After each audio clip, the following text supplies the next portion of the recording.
चलो देखो आगे शुरू करते हैं।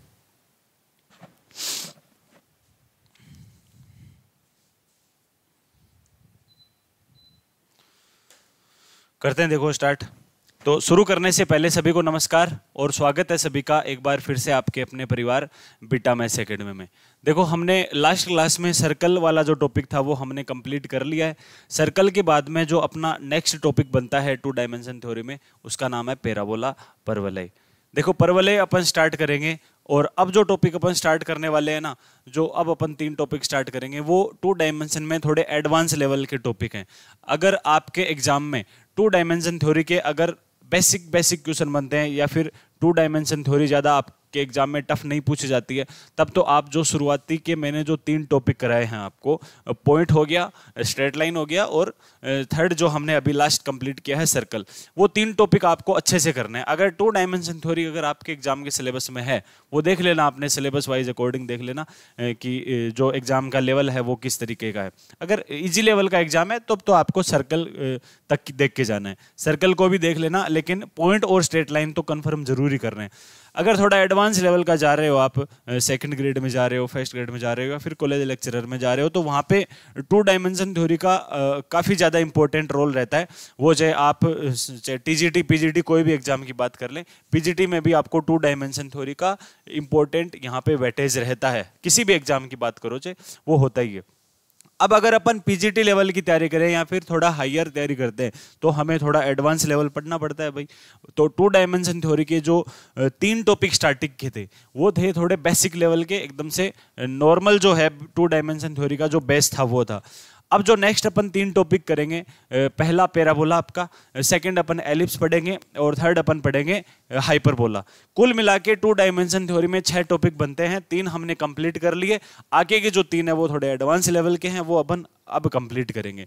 देखो 2 डायमेंशन थ्योरी में जो अपन इस क्लास से जो टॉपिक पढ़ने जा रहे हैं उसका नाम है पैराबोला। तो सभी हेडिंग डाल लीजिए पैराबोला। और पैराबोला में अपन वैसे ही पढ़ेंगे जैसे अपन प्रीवियस लेक्चर्स में पढ़ते आए हैं भाई। प्रीवियस लेक्चर में अपन टॉपिक को स्टार्ट करते हैं उसके बेसिक कॉन्सेप्ट के साथ। पहले उसका बेसिक कॉन्सेप्ट पढ़ते हैं, प्रॉपर्टी देखते हैं, फॉर्मूले देखते हैं, सारे के सारे जितने भी उसमें काम की चीजें हैं वो सारी काम की चीजें अपन देखेंगे, जो अपन आगे जब क्वेश्चन सोल्व करेंगे ना उनमें हमारे लिए हेल्पफुल होंगे। सारे के सारे जो क्वेश्चन करेंगे अपन, लगभग पैराबोला में भी आपके 170-180 क्वेश्चन, पता नहीं मैंने देखे नहीं कितने, लेकिन 150 से तो अबव ये क्वेश्चन मिलेंगे आपको पैराबोला में। तो जितने भी अपन आगे क्वेश्चन सोल्व करेंगे ना, वो सभी के सभी क्वेश्चन जब अपन ये जो शुरुआती जो कॉन्सेप्ट की क्लास लगाएंगे उन सभी के बेसिस पे ही वो क्वेश्चन बनेंगे। एक भी सिंगल क्वेश्चन आपको ऐसा नहीं मिलेगा जो आपको इस कॉन्सेप्ट से बाहर मिलता हो। कॉन्सेप्ट से बाहर एक भी क्वेश्चन नहीं जाएगा, ये ध्यान कर लेना आप। और ये कॉन्सेप्ट आपको पढ़ने के लिए तरीका यही रहता है कि जो मैं आपको ये जो क्लास लगेगी, अब 1.5 घंटा 2 घंटा जितने की भी क्लास लगेगी, हालांकि पैराबोला में कॉन्सेप्ट आपको ज़्यादा याद करने होंगे, रटने वाले ज़्यादा हैं, समझने। अगर देखो शुरुआती में अगर आप पैराबोला की डेफिनेशन से समझ के करते हो ना, बस शुरुआती स्टेज में आपको कुछ चीज़ें समझनी है, उनको रटना नहीं है। शुरुआती स्टेज में कुछ चीजें मैं आपको समझाऊंगा, जैसे पैराबोला की डेफिनेशन, कुछ इसमें टर्मिनोलॉजी हैं, उन सब के बारे में मैं बताऊंगा, वो आपको ध्यान से समझना है। फिर जो आगे आगे चीजें धीरे धीरे बढ़ेंगी ना, वो सारी चीजें रटने लायक है। वैसे उनका डेरिवेशन से आपको कोई मतलब नहीं होना चाहिए, सारी चीजें आपको रटनी है, बस फॉर्मूले याद करने, उन फॉर्मूले के बेसिस पे सीधे एग्जाम में क्वेश्चन आएगा, फॉर्मूला अप्लाई करना है, बस आंसर देना है, कुछ नहीं है, एकदम से इजी पोर्शन है ये पैराबोला का। बस थोड़ा सा स्टार्टिंग में आपको समझ के चलना है, ठीक है। देखो पैराबोला से अपन स्टार्ट करेंगे, और पैराबोला से स्टार्ट करने से पहले जैसे हमने लास्ट क्लास में सर्कल पढ़ा था, तो सर्कल मैंने आपको कैसे बताया था। सबसे पहले मैंने आपको सर्कल की डेफिनेशन स्टार्टिंग में ही आपको यही बताया था कि जो अपन सेकंड डिग्री की इक्वेशन पढ़ते हैं, सेकंड डिग्री की इक्वेशन आपके जो 2 डायमेंशन में जितनी भी शेप बनती हैं उन सभी को एक्सप्रेस कर देती है आपकी सेकंड डिग्री की इक्वेशन, जिसमें 2 वेरिएबल आ जाते हैं, एक्स और वाई। तो वो सर्कल को भी एक्सप्रेस करेगी वही इक्वेशन, हालांकि उसमें जो वेरिएबल आ रहे हैं, जो कांस्टेंट आ रही है, उनकी वैल्यू अलग अलग कंडीशंस पे अलग अलग अप्लाई होंगी और उसके अकॉर्डिंग ही आपकी शेप भी अलग अलग बनेगी। जैसे मैंने सर्कल के लिए क्या बताया था, आपकी सेकंड डिग्री की इक्वेशन होती है ax² + 2hxy + by² + 2gx + 2fy + c = 0। ये सेकंड डिग्री की इक्वेशन होती है। अब अगर अपन इस सेकंड डिग्री की इक्वेशन को सर्कल बनाना चाहते हैं तो हमें क्या लेना होगा, एक तो लेना होगा x² और y² के कोफिशिएंट को बराबर लेना होगा या फिर 1 लेना होगा, बराबर लेना होगा। तो एक तो कंडीशन बनेगी a बराबर b, और सर्कल में एक्स वाई की टर्म नहीं आनी चाहिए। तो h जो है, एक्स वाई का कोफिशिएंट h जो है वो हमें 0 बनाना पड़ेगा। ये मैंने स्टार्टिंग स्टेज में ही आपको सर्कल में बताया था। वैसे ही कुछ पैराबोला की भी अलग से कंडीशन होगी सेकंड डिग्री में, तो वो देखते हैं अपन। सबसे पहले अपन देखते हैं कि पैराबोला बनेगा कैसे। भाई पैराबोला कैसे बनेगा, अपने पास सेकंड डिग्री की इक्वेशन होती है, इक्वेशंस ऑफ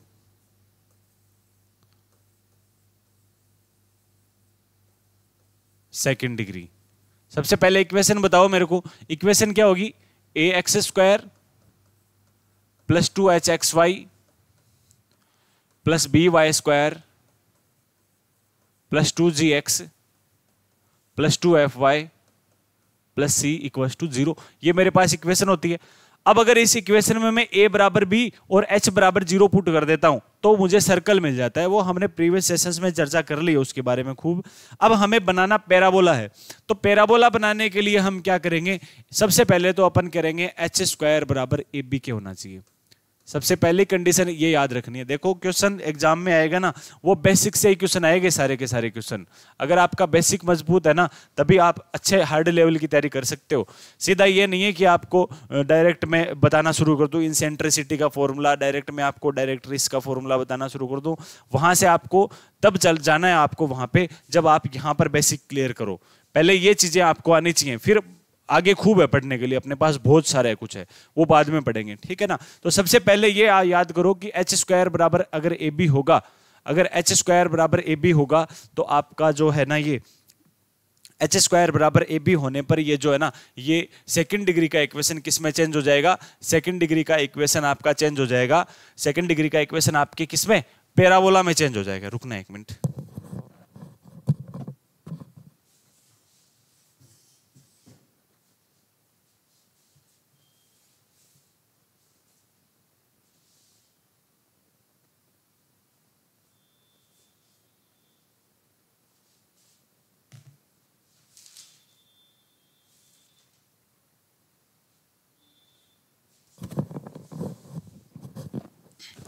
तो देखो क्या बताया मैंने, एच स्क्वायर बराबर ए बी होने पर सेकंड डिग्री का इक्वेशन पैराबोला में चेंज होगा। और एक जो अपन जो डिटर्मिनेंट पढ़ते हैं, डिटर्मिनेंट जो अपन पढ़ते हैं जैसे ए एच जी और यहां पर भी ए एच जी, फिर बी एफ और फिर एफ सी, ठीक है। ये डिटर्मिनेंट नॉट इक्वल टू 0 रहना चाहिए। अगर ये दो कंडीशन कोई सेटिस्फाई कर रहा है सेकंड डिग्री का इक्वेशन, तो वो 100% क्या होगा, एक पैराबोला होगा। वो क्या होगा, वो एक पैराबोला होगा। तो ये तो बात रही पैराबोला की। हम अभी तक हमें पैराबोला का इक्वेशन नहीं मिला है। देखो इसमें अपन अगर एच स्क्वायर बराबर ए बी पुट कर देते हैं और ये जो डिटर्मिनेंट है, देखो अगर ये डिटर्मिनेंट 0 हो जाता तो क्या बनता है, ये पेयर ऑफ स्ट्रेट लाइन बन जाता। ये जो सेकंड डिग्री का इक्वेशन है, ये डिटर्मिनेंट 0 होता ही ये क्या बन जाता, पेयर ऑफ स्ट्रेट लाइन। लेकिन ये नॉट इक्वल टू 0 है और साथ में ही मैंने बोल दिया कि एच स्क्वायर की वैल्यू किसके बराबर है, ए बी के बराबर है ना। तो इसका मतलब ये क्या बन जाएगा, ये एक पैराबोला बनेगा। तो सबसे पहले बात जो आपको याद करनी है, वो सबसे पहले यहीं से शुरुआत करनी है। ये दोनों कंडीशन आपको याद होनी चाहिए। ऑप्शन में आ सकती है ये दोनों कंडीशन। ये देख देगा, ये आपको इक्वेशन दे देगा और इक्वेशन में आपको लिख देगा कि ये सेकंड डिग्री का इक्वेशन एक पैराबोला कब बनेगा। तो ऑप्शन में आपको कुछ ऐसे मिलेंगे। सबसे पहले मिल जाएगा ए बराबर बी और एच बराबर 0। फिर सेकंड ऑप्शन आपको मिलेगा a not equal to b, h बराबर 0। थर्ड ऑप्शन आपको मिलेगा एच स्क्वायर बराबर ए बी और ये डिटरमिनेंट दे देगा बराबर 0 के। और फोर्थ ऑप्शन आपको कुछ भी मिल सकता है, ए बराबर 0 एंड बी बराबर 0। और ये बताओ कि ये जो सेकंड डिग्री का इक्वेशन है, ये पैराबोला किस कंडीशन में बनाएगा। तो आपका जो आंसर है ये क्या रहेगा, ऑप्शन नंबर 3 रहेगा। या फिर ऐसे पूछ लेगा कि ये सेकंड डिग्री का इक्वेशन एक सर्कल कब बनाएगा, तो सर्कल के लिए आपका आंसर क्या रहेगा, ऑप्शन नंबर 1। ऐसे ही क्वेश्चन आएंगे एग्जाम में, एकदम से बेसिक लेवल के। अब अपन बात करते हैं कि पैराबोला का जो जनरल इक्वेशन है वो क्या होता है। अपन बात करेंगे जनरल इक्वेशंस ऑफ पैराबोला। भाई जनरल इक्वेशन हमने सर्कल का पढ़ा था, सर्कल का जनरल इक्वेशन मैंने बताया था x square plus y square plus 2gx plus 2fy plus c बराबर 0। ऐसे ही यहाँ पे अपने पास पैराबोला का भी एक जनरल इक्वेशन होगा। देखो पैराबोला का जनरल इक्वेशन पढ़ने से पहले आपको पैराबोला की डेफिनेशन आनी चाहिए। सबसे मेन बात तो ये है, पैराबोला की डेफिनेशन आना चाहिए। जैसे सर्कल की डेफिनेशन क्या होती है भाई, सर्कल की डेफिनेशन सिंपल है, एक ऐसे बिंदु का बिंदुपथ होता है सर्कल जिसकी एक फिक्स पॉइंट से डिस्टेंस बराबर होती है। भाई सर्कल क्या होता है, एक ऐसे बिंदु का बिंदुपथ है, ये कोई बिंदु है, यहाँ पे कोई पॉइंट है और वो ऐसे घूम रहा है, ठीक है ना, तो ये इस बिंदु का बिंदुपथ ही हुआ ना, जो एक फिक्स पॉइंट से, फिक्स पॉइंट ये और डिस्टेंस क्या होती है उस बिंदु की बराबर होती है। अब देखो ये जब बिंदु यहां पे था तो डिस्टेंस ये थी, जब ये बिंदु यहां पे था तो इसकी ये फिक्स पॉइंट है, डिस्टेंस ये थी, जब ये बिंदु यहां पे आ गया जिसका अपन बिंदुपथ निकाल रहे हैं तो डिस्टेंस ये थी, और ये रेडियस ही तो है, और ये रेडियस क्या होती है हर कंडीशन में बराबर होती है। तो सर्कल का इक्वेशन जिस तरीके से अपन ये बना देते हैं कि सर्कल ऐसे बिंदु का बिंदुपथ है जिसकी एक फिक्स पॉइंट से डिस्टेंस बराबर होती है, वैसे ही यहाँ पे डेफिनेशन पैराबोला की क्या बनेगी कि पैराबोला एक ऐसे बिंदु का बिंदुपथ है। ध्यान से सुनना, सर्कल में केवल एक बिंदु से दूरी ले रहे थे अपन और वो बराबर आ रही थी हर एक कंडीशन में, लेकिन यहाँ पे क्या होगा, पैराबोला में आपको एक तो बिंदु लेना है और एक स्ट्रेट लाइन, एक सरल रेखा लेनी है, दोनों लेनी होंगी आपको, एक तो पॉइंट लेना होगा और दूसरी स्ट्रेट लाइन लेनी होगी। तो डेफिनेशन क्या बनेगी, पैराबोला एक ऐसे बिंदु का बिंदुपथ है जिसकी एक स्थिर बिंदु तथा स्थिर रेखा से सदैव दूरी समान रहती है। ये पैराबोला का इक्वेशन है। तो देखो पैराबोला का इक्वेशन बन जाता है कि parabola is a locus of a point which has equal distance between A point and a straight line. देखो इंग्लिश थोड़ी मेरी वीक है तो आप हिंदी में जो बता रहा हूँ वो सही बता रहा हूँ मैं, हिंदी में आप समझने की कोशिश करना, इंग्लिश में अगर कुछ गलती हो जाए ना तो देख लेना आप, ज्यादा इंग्लिश नहीं आती है भाई मुझे। देखो जनरल इक्वेशन क्या बनेगा, मैं हिंदी में ही लिख दूं क्या डेफिनेशन, हिंदी में ही लिख देता हूं, चलो इंग्लिश में लिखता हूं, चलो इंग्लिश में लिखने की कोशिश करता हूं, अगर गलती हो तो बताना आप। देखो डेफिनेशन क्या बनेगी पैराबोला की, तो पैराबोला इज ए लोकस, बिंदुपति तो है, लोकस ऑफ ए पॉइंट, यहां तक तो सही होना चाहिए, ठीक है। Parabola is a locus of a point which has equal distance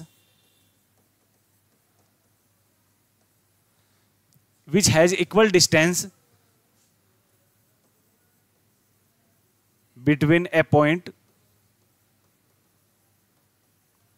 and a straight line।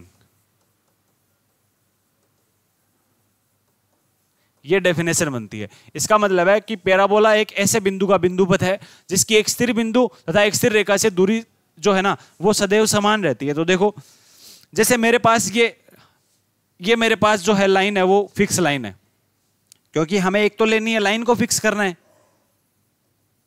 और एक हमें बिंदु को फिक्स करना है। जैसे मेरे पास ये पॉइंट है और इसको मैंने बोल दिया फिक्स पॉइंट, ठीक है भाई। डेफिनेशन के अकॉर्डिंग हमें एक तो लाइन लेनी होगी और एक हमें बिंदु लेना होगा, उन दोनों को हमें फिक्स करना है। अब देखो, अब आपको कोई पॉइंट ऐसा लेना है, ऐसा पॉइंट लेना है जिसकी इस लाइन और इस पॉइंट से दोनों की डिस्टेंस बराबर हो। तो पॉइंट जब लेंगे तो एक बार के लिए तो ये पॉइंट दोनों के बीच में ही लेंगे ना भाई, ये पॉइंट ले लिया मैंने, ठीक है ना, ये पॉइंट ले लेंगे ना, तो यहां से देखो ये डिस्टेंस और ये डिस्टेंस बराबर रहनी चाहिए, इसका मतलब ये है, ठीक है। अब देखो एक कंडीशन में तो ये पॉइंट यहां पे आ गया, फिर जब जो अपन ऊपर चलेंगे तो ऐसा तो है नहीं अगर अपन ऊपर जाएंगे तो एकदम ऐसे ऊपर जाएंगे, ऐसे अगर चलने लग गए तो ये डिस्टेंस तो सेम ही रहेगी भाई, ये डिस्टेंस तो सेम ही रहेगी एकदम वर्टिकल ऊपर चलने लग गए तो, लेकिन ये डिस्टेंस बढ़ती चली जाएगी तो डिस्टेंस सेम नहीं रहेगी। तो इस कंडीशन में अपन क्या करेंगे, एकदम स्ट्रेट वर्टिकल ऊपर नहीं जाके अपन कैसे जाएंगे, ऐसे जाएंगे, ऐसे जाएंगे, क्योंकि इन डिस्टेंस को भी हमें क्या करना है, मेंटेन रखना है, दोनों डिस्टेंस को बराबर रखना है। दोनों डिस्टेंस को बराबर रखने के लिए हम किस तरीके से जाएंगे, थोड़ा सा ऐसे घुमावदार चलेंगे, ठीक है, और ऐसे ही अपन नीचे चलेंगे और ये जो है ये ऐसे ही इनफाइनाइट तक चलता चला जाएगा, क्योंकि लाइन ये भी इनफाइनाइट पे जाएगी और ये पॉइंट का डिस्टेंस है, ये ऐसे जब नापेंगे ना अपन तो दोनों के लिए बराबर आएगा। अब यहां पे देख लो आप, यहां पे देख लो कि यहां पे जैसे कोई पॉइंट लिया मैंने, इस पॉइंट की ये डिस्टेंस और ये डिस्टेंस बराबर रहनी चाहिए, इसका मतलब ये था। ये पैराबोला का इक्वेशन है, जो ब्लू कलर वाली लाइन है ना ये पैराबोला बनेगा। अब जो फिक्स पॉइंट आपने माना है भाई उसका नाम फिक्स पॉइंट थोड़ी है, फिक्स पॉइंट जो माना है आपने उसको बोलेंगे अपन अब फोकस बोलेंगे। क्या बोलेंगे? उस फिक्स पॉइंट को अपन फोकस बोल देंगे कि ये इसका फोकस है। और जो आपने फिक्स लाइन जो मानी है, इस फिक्स लाइन को आप बोल देना डायरेक्ट्रिक्स। डायरेक्ट्रिक्स, डायरेक्ट्रिक्स, ठीक है। डायरेक्ट्रिक्स को हिंदी में अपन बोल देते हैं नियता। इसकी नियत बहुत अच्छी है तो नियता, ठीक है। फोकस को अपन बोल देंगे नाभि, ठीक है ना। ये फोकस है फिक्स पॉइंट तो, और जो फिक्स लाइन है वो उसको बोलेंगे डायरेक्ट्रिक्स, ठीक है। अब देखो अपने पास जो पैराबोला बना है इसमें खूब सारी टर्मिनोलॉजी आएंगी, खूब सारी इसमें टर्मिनोलॉजी आएंगी। तो अब अपन देखो सबसे पहले इसका बेसिक जो जनरल इक्वेशन की बात कर रहे थे कि पैराबोला का जनरल इक्वेशन क्या होता है, तो मैंने बताया कि सबसे पहले आपको डेफिनेशन याद होनी चाहिए। डेफिनेशन मैंने बता दी। इस डेफिनेशन को मैंने आपको ग्राफिकली भी बता दिया कि भी डायग्राम से बनाएंगे तो वो ऐसे ऐसे बनेगा। और मैंने ये भी बताया बाय डेफिनेशन कि जो अगर इसको P माने, इसको S माने और अगर इसको M मान लें तो जो PS डिस्टेंस है ये PM के बराबर होगी बाय डेफिनेशन। किसके? PS डिस्टेंस PM के बराबर होगी। तो अब अपन इसके जनरल इक्वेशन की बात करेंगे और यही अपन कॉन्सेप्ट काम में लेंगे। भाई पैराबोला का जो मेन जो रीढ़ की हड्डी है, जो मेन इसका कॉन्सेप्ट है वो यही है कि इसके ऐसे बिंदु का बिंदु पता है जिसके एक स्थिर बिंदु से दूरी तथा स्थिर रेखा से दूरी क्या होगी? समान होगी। तो PS = PM जो फॉर्मूला है, ये कॉन्सेप्ट है, ये अपन काम में लेंगे इक्वेशन निकालने के लिए, जनरल इक्वेशन निकालने के लिए। जो डायरेक्ट्रिक्स मैंने मानी है यहाँ पे, ये स्ट्रेट लाइन है और इस स्ट्रेट लाइन को मैंने मान दिया कि ये ax + by + c = 0। मेरे पास ये स्ट्रेट लाइन है। भाई मुझे जनरल इक्वेशन निकालना है तो स्ट्रेट लाइन का जनरल इक्वेशन यही होता है। और जो फिक्स पॉइंट है इसको कोई भी मान लो आप, h के मान लो, x1 y1 मान लो, अल्फा बीटा मान लो, इससे कोई फर्क नहीं पड़ेगा। इसको मैंने मान लिया अल्फा बीटा, ठीक है। p को मैंने मान लिया xy। p को मैंने xy इसलिए माना क्योंकि मुझे p का ही बिंदु पता निकालना है। p का जो बिंदु बताएगा वही पैराबोला होगा, ठीक है ना। तो इसको मैंने xy ही मान लिया, p को मैंने xy मान लिया, s को मैंने अल्फा बीटा मान लिया, स्ट्रेट लाइन को मैंने ax + by + c = 0 मान लिया। तो अब अपन PS = PM कॉन्सेप्ट लगा सकते हैं क्या?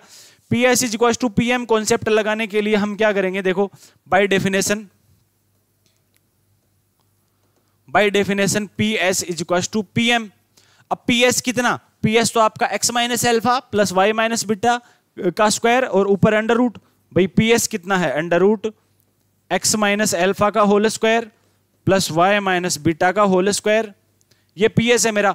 और PM कितना है? बिंदु XY से स्ट्रेट लाइन के बीच की जो डिस्टेंस देखेंगे तो ऑब्वियस सी बात है ये परपेंडिकुलर डिस्टेंस ही देखेंगे अपन। भाई डिस्टेंस ऐसा तो है नहीं कि ये यहां से डिस्टेंस देखेंगे।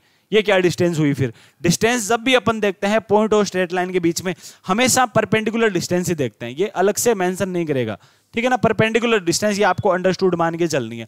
तो ये जो PM डिस्टेंस है ये कितनी आ जाएगी? पॉइंट और स्ट्रेट लाइन के बीच के डिस्टेंस का फॉर्मूला लगा दो। तो XY को यहां पे पुट करेंगे तो ये रहेगा AX + BY + C upon under root में A² + B²। अंडर रूट में A² + B², दोनों तरफ स्क्वायर कर देंगे। दोनों तरफ जब स्क्वायर करेंगे ना तो x - अल्फा का होल स्क्वायर + y - बीटा का whole square = AX + BY + C का whole square upon A² + B²। देखो जब इस इक्वेशन को सोल्व करेंगे ना तो जो स्टैंडर्ड जो जनरल इक्वेशन आएगी डायरेक्ट मैं वही लिख रहा हूं। हालांकि इस प्रोसेस से आपको कोई मतलब नहीं होना चाहिए, ये कॉन्सेप्ट जो है वो आना चाहिए बस आपको। अब ये कैलकुलेशन नहीं पूछेगा एग्जाम में कभी भी, इसका जनरल इक्वेशन भी नहीं पूछेगा, ध्यान कर लेना। जनरल इक्वेशन जो अभी मैं लिख रहा हूं वो कभी नहीं पूछेगा, बस जनरल इक्वेशंस को आपको आना चाहिए। क्योंकि हमें एक टाइप के जो क्वेश्चन बनेंगे ना वो कुछ इस तरीके से बनेंगे, आपके सामने 4 इक्वेशन लिख देगा सेकंड डिग्री वाले 4 इक्वेशन लिख देगा और आपसे पूछ लेगा कि बताओ इनमें से कौन सा पैराबोला का इक्वेशन है और कौन सा पैराबोला का इक्वेशन नहीं है। तो वो क्वेश्चन सोल्व करने के लिए आपको ये वाला कॉन्सेप्ट आना चाहिए एक तो, ठीक है ना, और एक ये वाला कॉन्सेप्ट आना चाहिए। इनमें से कोई एक कॉन्सेप्ट अगर आपको आ रहा है तभी ऐसे क्वेश्चंस को अटेम्प्ट कर पाओगे आप, ठीक है ना भाई। हम हर एक क्वेश्चंस को टच करेंगे, जितने भी वैरायटी के क्वेश्चन बन सकते हैं हर एक क्वेश्चंस को अपन टच करेंगे, हर एक क्वेश्चंस को मैं आपको बताऊंगा, ठीक है। सबसे पहले ये देखो कि इसका जब सॉल्यूशन करेंगे तो इसका सॉल्यूशन में हमें मिलेगा bx - ay का होल स्क्वायर प्लस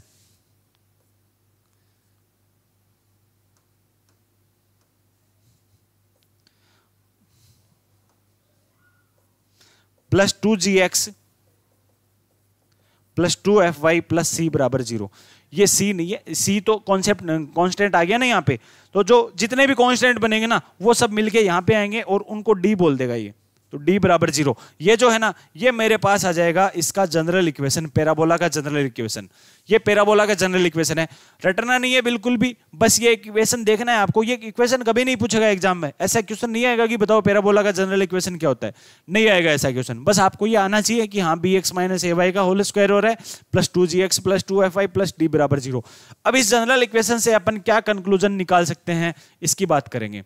ये जो जनरल इक्वेशन मैंने आपके सामने लिखा है ना, ये क्या लिखा है मैंने, bx माइनस ay का होल स्क्वायर लिखा है प्लस 2gx लिखा है प्लस 2fy लिखा है प्लस कांस्टेंट d बराबर 0। कांस्टेंट कोई भी ले लो, कोई फर्क नहीं पड़ेगा, ये मैंने इक्वेशन लिखा है। इस इक्वेशंस के पैराबोला में आप 3 कंक्लूजन निकाल सकते हो। पहला कंक्लूजन ये निकलेगा कि जो पैराबोला का जो इक्वेशन आएगा ना, इसमें देखो bx माइनस ay का होल स्क्वायर बन रहा है, तो ये जो x है ये भी सेकंड डिग्री का है, क्योंकि होल स्क्वायर जब ओपन करेंगे तो x की पावर 2 आएगी, y की पावर 2 आएगी एंड xy भी आएगा यहाँ पे, तो सेकंड डिग्री के सारे टर्म आएंगे। 3 टर्म मिलेंगे आपको, तीनों ही टर्म सेकंड डिग्री के मिलेंगे। और ये जो तीनों टर्म जो सेकंड डिग्री के मिल रहे हैं वो एक परफेक्ट स्क्वायर बना रहे हैं कि नहीं बना रहे, क्या बना रहे हैं, तीनों टर्म एक परफेक्ट स्क्वायर बना रहे हैं। तो अपन एक कंक्लूजन यहां से लिख सकते हैं कि परफेक्ट स्क्वायर बनेगा किनका, सेकंड डिग्री के जो वेरिएबल आएंगे, तो there will be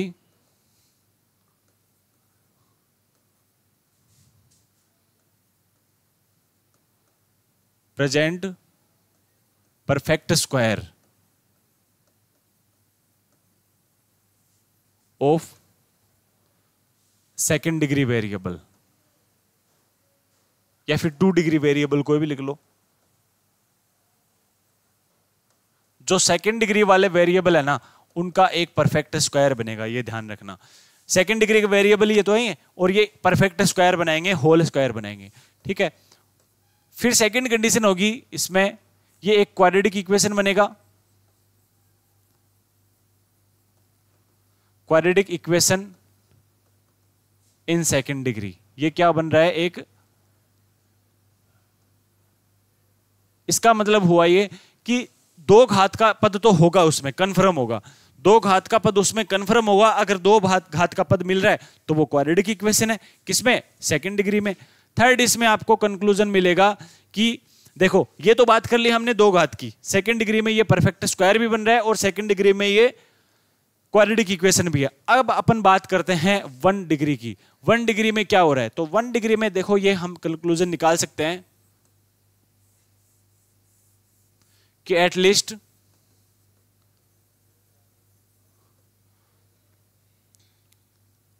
at least 1 degree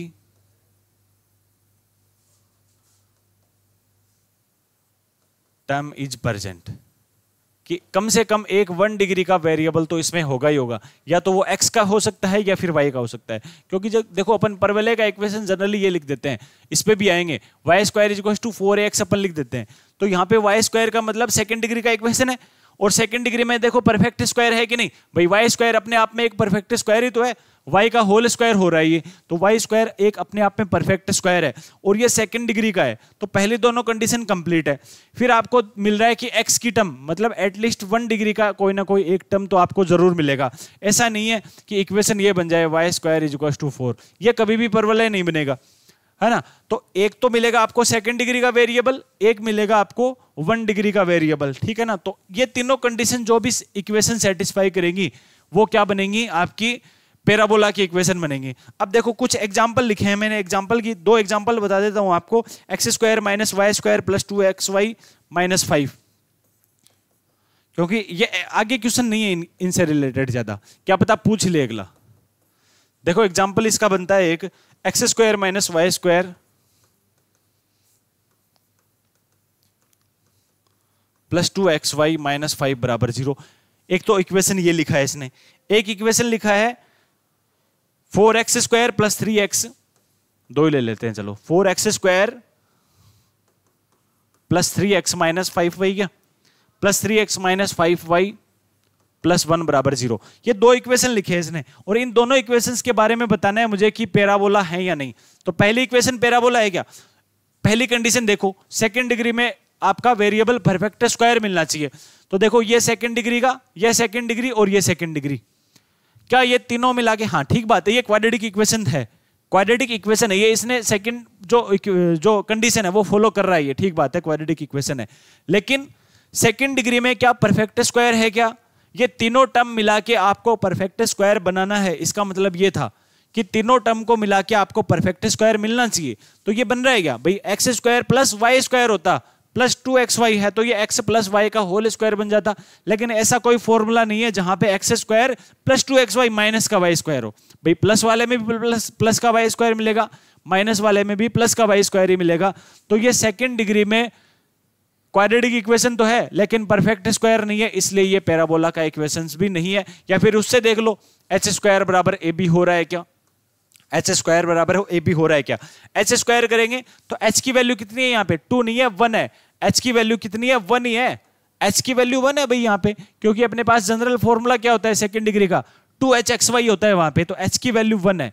H की वैल्यू कितनी? 1 का स्क्वायर करेंगे 1 बराबर ए की वैल्यू कितनी? 1, बी की वैल्यू कितनी? -1। तो 1 इज नॉट इक्वल टू -1। तो h square not equal to a b. H square अगर not equal to a b है तो ये पैराबोला नहीं है। ठीक है। सेकंड देखो, ये पावर 2 आ रही है, मतलब क्वाड्रेटिक इक्वेशन है। अगर पावर 2 आ रही है तो क्वाड्रेटिक इक्वेशन है। अब देखेंगे पावर 2 में ये परफेक्ट स्क्वायर है क्या? तो पावर 2 का एक ही टर्म है तो परफेक्ट स्क्वायर बनेगा। 2x का होल स्क्वायर, देखो ये परफेक्ट स्क्वायर बन गया, 2x का होल स्क्वायर बन गया। तो दोनों प्रॉपर्टीज सेटिस्फाई कर दी स्टार्टिंग की। अब देखो x और y के दोनों को ही मिल रहे हैं और एटलीस्ट हमें 1 वेरिएबल मिलता 1 डिग्री का, तो ये पैराबोला है। या फिर एच स्क्वायर बराबर ए बी से देख लो, एच स्क्वायर की वैल्यू यहां से कितनी? भाई एक्स वाई का टर्म ही नहीं है। एक्स वाई का अगर इसमें टर्म नहीं है तो एच की वैल्यू 0। ए बी देखो, ए बी यहां से कितना आएगा? ए बी क्या होता है? ए तो होता है एक्स स्क्वायर का कोफिशिएंट, तो मल्टीप्लाई बी होता है वाई स्क्वायर का कोफिशिएंट। वाई स्क्वायर का है क्या? नहीं है, तो इसका मतलब 0 है। तो 0 बराबर 0, तो एच स्क्वायर बराबर ए बी हमें मिल रहा है, मतलब ये पैराबोला है। और दूसरी कंडीशन जो डिटर्मिनेंट है वो भी नॉट इक्वल टू 0 आएगा इसमें। तो पहले जो हमने कॉन्सेप्ट देखा है, अभी तक जो हमने बात करी है वो हमने बात करी है पैराबोला का इक्वेशन क्या होता है, पैराबोला की डेफिनेशन क्या होती है, और कौन कौन सी इक्वेशन पैराबोला की इक्वेशन हो सकती है, इन सब के बारे में अभी तक हमने बात करी है। ठीक है ना। तो अभी तक हमने वैसे देखा जाए तो पैराबोला को एकदम से डेफिनेशन ही पढ़ी है, ज्यादा कुछ हमने नहीं करा। ठीक है ना। अब अपन स्टार्ट करेंगे क्लास को, पैराबोला का जो टर्मिनोलॉजी है वो सब पढ़ेंगे अपन। स्टार्ट करेंगे क्लास को वाई स्क्वायर बराबर 4ax पैराबोला से। देखो मेरे पास जब ये पैराबोला होता है वाई स्क्वायर बराबर 4ax, इस पैराबोला से अपन देखेंगे कि इस पैराबोला में अपन क्या क्या जान सकते हैं। वाई स्क्वायर बराबर 4ax, और इस साइड अपन दोनों ही पढ़ लेते हैं स्टार्टिंग में, फिर मैं आपको केवल इसके बारे में बताऊंगा। जितनी भी प्रॉपर्टी बताऊंगा ना वो सब मैं इसके बारे में बताऊंगा। और एक साइड लिख दिया मैंने एक्स स्क्वायर बराबर 4ay, क्योंकि दोनों चीजें साथ में बतानी पॉसिबल नहीं है। एक बताऊंगा या तो ये बता दूंगा या फिर ये, स्टार्टिंग में दोनों को समझा दूंगा अच्छे से। ठीक है। पहला पैराबोला वाई स्क्वायर बराबर 4ax, दूसरा एक्स स्क्वायर बराबर 4ay। तो ये पैराबोला बनेगा कैसे? ये पैराबोला बनेगा आपका, अगर ये मेरा वाई एक्स है और अगर ये एक्स एक्स है, ठीक है, तो इसका वर्टेक्स तो होगा वाई एक्स पे। ठीक है। ये इसका बन जाएगा फोकस, जो आप लेते हो फिक्स पॉइंट। ठीक है। और ये जैसे बन जाएगी इसकी डायरेक्ट्रिक्स। ये क्या बना दी मैंने? डायरेक्ट्रिक्स। अब आपको पता है ना कि जो डायरेक्ट्रिक्स और जो फोकस है इनके बीच में डिस्टेंस है, जो ये वाली डिस्टेंस है, ये डिस्टेंस और ये डिस्टेंस क्या होती है? हमेशा बराबर होती है, क्योंकि आपको इक्वल डिस्टेंस पर ये बिंदु बदल लेना है। ठीक है ना। तो ये तो समझ में आया हुआ है आपको। अब देखो ये पैराबोला आपका ऐसे बनेगा। ठीक है। आपको केवल अभी तक दो ही चीजें मालूम है इस पैराबोला में, एक तो फोकस मालूम है और एक डायरेक्ट्रिक्स मालूम है। दो ही चीजें मालूम है अभी तक बाय डेफिनेशन अगर अपन देखें तो। अब देखो इसमें 4-5 चीजें और आएंगी, 4-5 चीजें और इसमें ये आएंगी कि जो ये वाला पॉइंट है, ये वाला पॉइंट जो एकदम मिड पॉइंट बनता है फोकस और डायरेक्ट्रिक्स के एकदम जो बीच में जो पॉइंट आता है वो क्या कहलाता है, वर्टेक्स कहलाता है।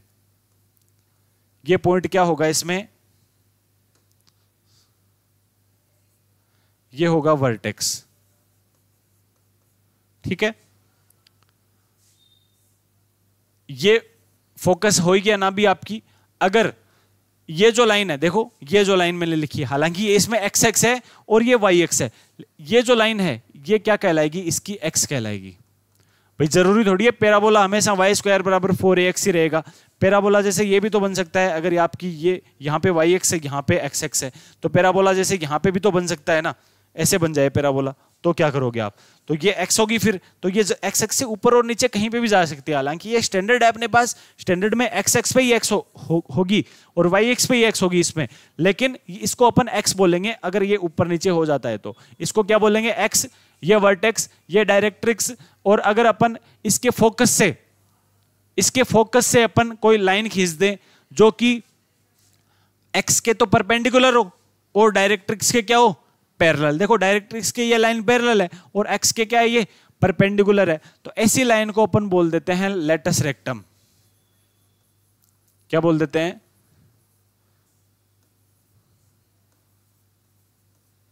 लेटस रेक्टम, जिसको अपन शॉर्ट में LR ही बोलेंगे। ठीक है ना, हिंदी में बात करें तो नाभिलंब।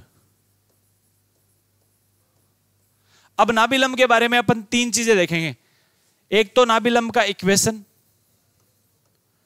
एक अपन देखेंगे इसकी लेंथ कि नाभिलंब की जो लंबाई है, LR की लंबाई कितनी आ रही है, LR की इक्वेशन क्या है और LR के कोऑर्डिनेट क्या है।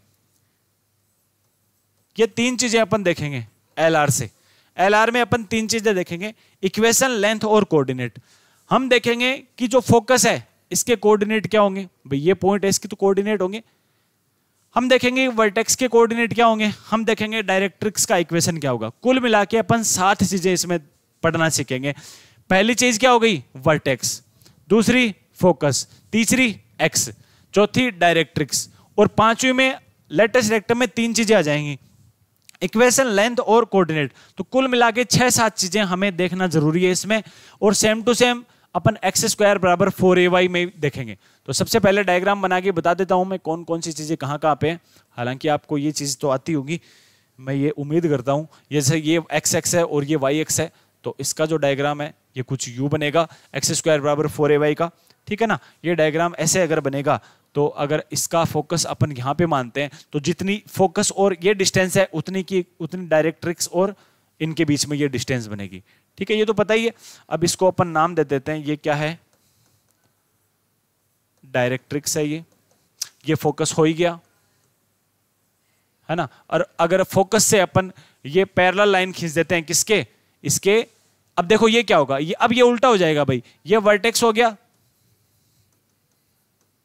है ना, ये वर्टेक्स हो जाएगा और ये जो है ये क्या बन जाएगा, अब एक्स बन जाएगा इसका। पहले एक्स, ये एक्स एक्स बन रहा था, अब इसका एक्स वाई एक्स बन जाएगा।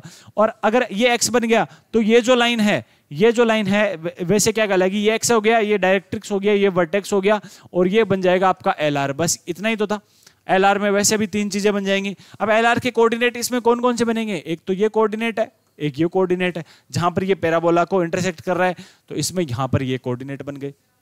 तो LR का इक्वेशन, LR के कोऑर्डिनेट में ये 2 कोऑर्डिनेट और LR की लेंथ में कौन सी लेंथ, ये यहां से यहां तक की जो लेंथ है ये लेंथ। ठीक है, ये फोकस के कोऑर्डिनेट, वर्टेक्स के कोऑर्डिनेट, डायरेक्ट्रिक्स का इक्वेशन, ये इतना ही तो है। ठीक है, अब देखो एक एक की बात करते हैं अपन। अब अपन एक एक की बात करते हैं। सबसे पहले अपन बात करेंगे वर्टेक्स की। सबसे पहले अपन बात करेंगे वर्टेक्स की।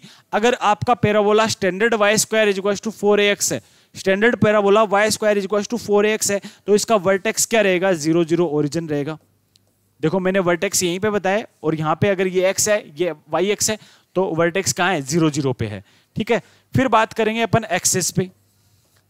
अब देखो एक्सिस क्या बनेगा इसका x क्या है, x x ही तो है भाई। इसका x क्या बताया मैंने, x x है, तो ये बन जाएगा x x। भाई स्टैंडर्ड है, ठीक है है ना। एक्स एक्स को अपन ये भी बोल सकते हैं कि एक्स एक्स क्या है भाई, एक्स एक्स का अगर इक्वेशन पूछे हमसे तो इक्वेशन क्या होता है, y बराबर 0, यही होता है ना, y बराबर 0 इक्वेशन। अब अगर ये स्टैंडर्ड ना होता वाई स्क्वायर बराबर 4x, तो मान लिया स्टैंडर्ड है, और स्टैंडर्ड के लिए हमें पता है कि इसका x क्या बनेगा, y बराबर 0 बनेगा या फिर x x बनेगा। लेकिन ये स्टैंडर्ड नहीं होता तो क्या बनता भाई, तो इस कंडीशन में देखो यहाँ पे क्या आ रहा है, y बराबर 0 आ रहा है, और इस इक्वेशन में y कौन सा है, y ये है सेकंड डिग्री वाला टर्म ही तो है y। तो इसके लिए आपको एक फॉर्मूला भी साथ में याद करवा देता हूं मैं, बाद में अलग से नहीं बताना पड़े, कि जो x आपको निकालना है, x कैसे निकालोगे, x निकालने के लिए पैराबोला में जो सेकंड डिग्री का एक वेरिएबल है ना, उसको 0 के बराबर पुट कर दोगे तो आपको x मिल जाएगा। x यहां पे मैंने ऐसे ही निकाला, सेकंड डिग्री का वेरिएबल इसमें y स्क्वायर है, तो y को मैंने 0 के बराबर पुट कर दिया, तो मुझे क्या मिल जाएगा, x मिल जाएगा। तो ये फॉर्मूला आपको याद रखना है। x निकालने के लिए मुझे क्या करना पड़ेगा, सेकेंड डिग्री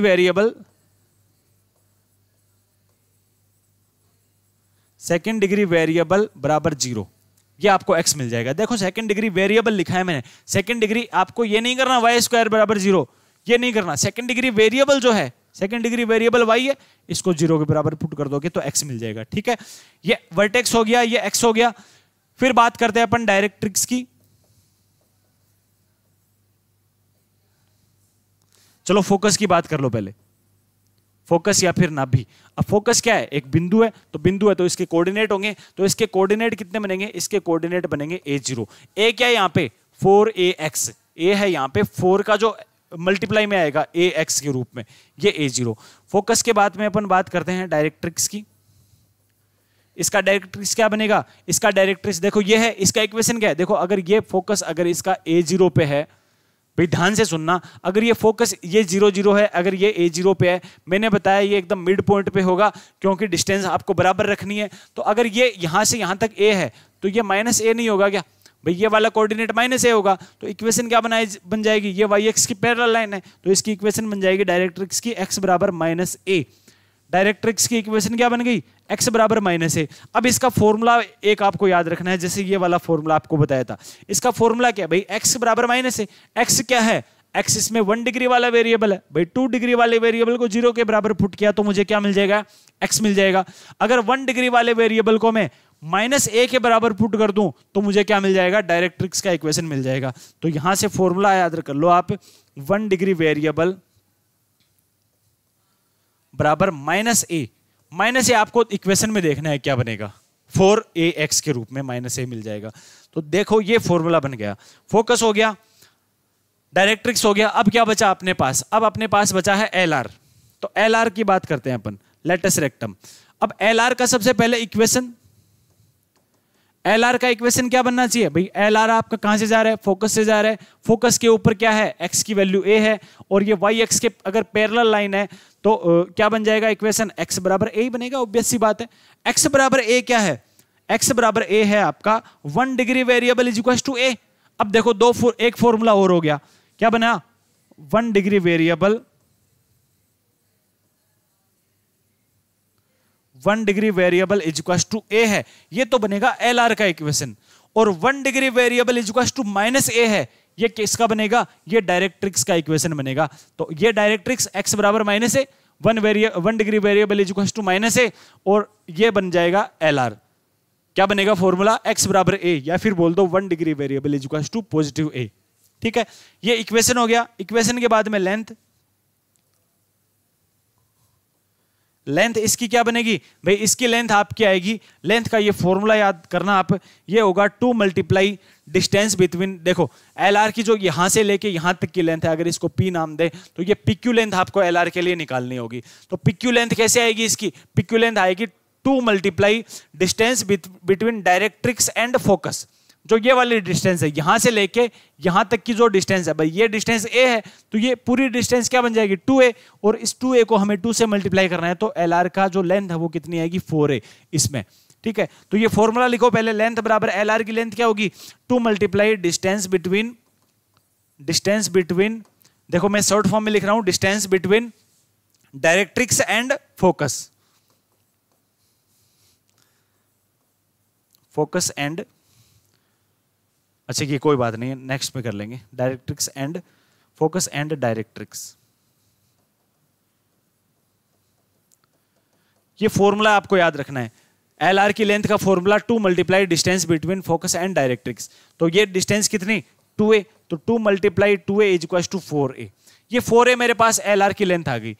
अब और क्या बोल सकते हो भाई, 4a क्या है यहाँ पे, x का कोफिशिएंट भी तो 4a ही है ना, x का कोफिशिएंट क्या है 4a। तो आप इसका एक और फॉर्मूला बना सकते हो एल आर की लेंथ निकालने के लिए। आप एक और फॉर्मूला क्या बना सकते हो, एक और फॉर्मूला बना सकते हो आप, मोड ऑफ, मोड लगेगा क्योंकि यहाँ पे माइनस का भी हो सकता था, लेंथ निकाल रहे हैं तो ऑब्वियस सी बात है लेंथ पॉजिटिव आएगी।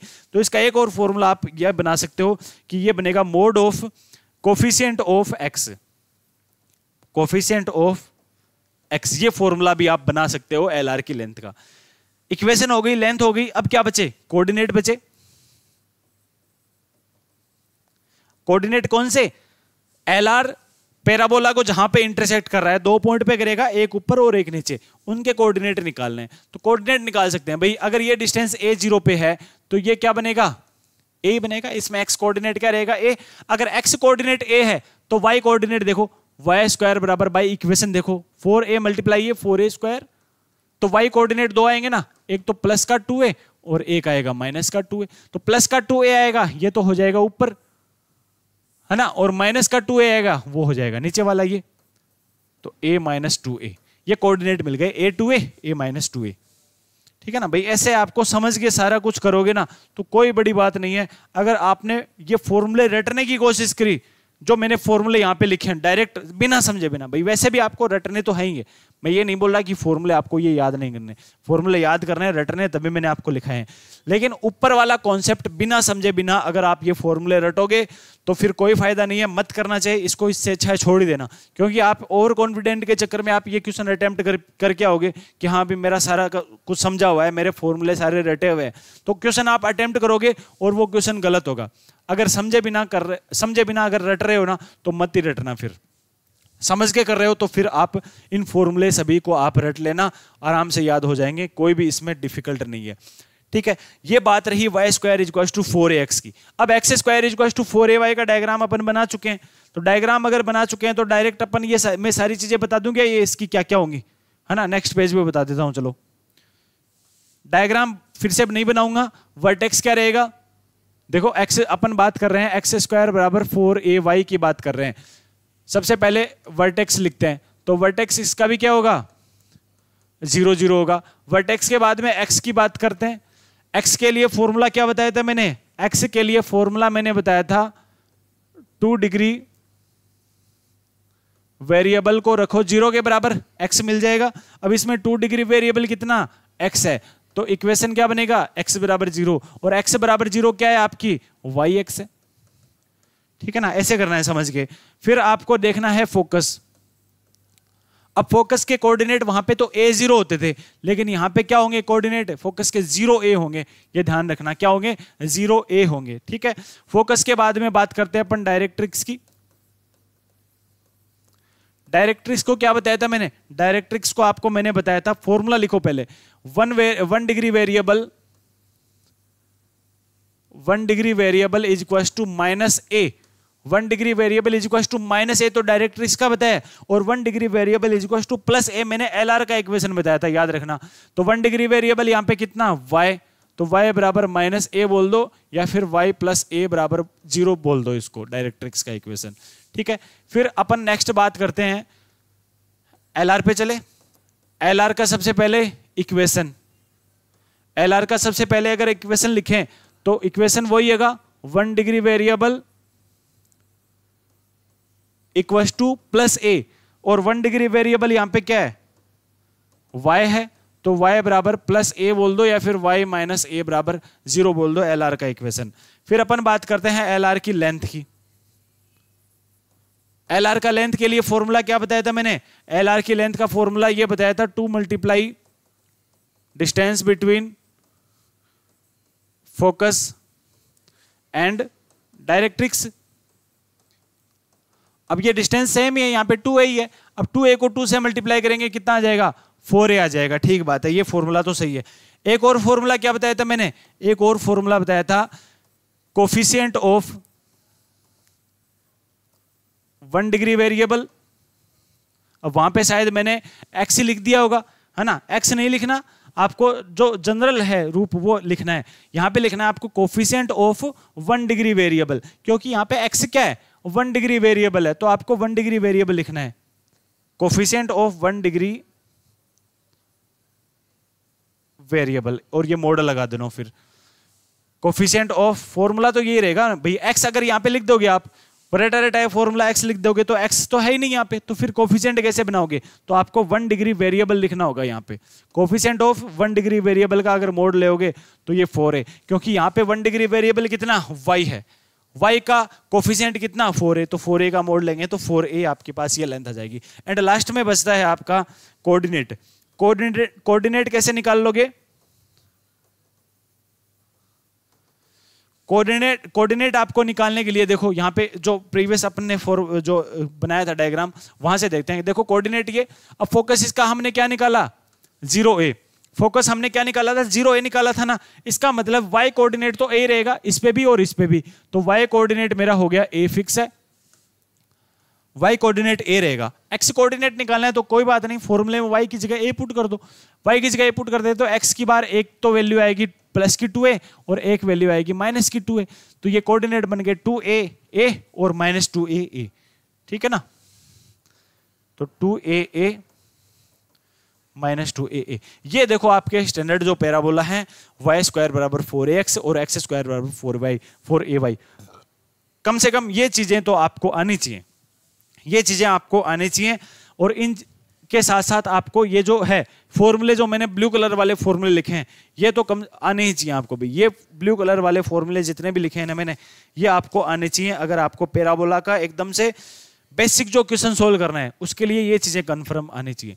अब एक कॉन्सेप्ट इसमें रह गया है इनसेंट्रिसिटी, उत्केंद्रता वाला, ये अब मैं यहां पे बता देता हूं। चलो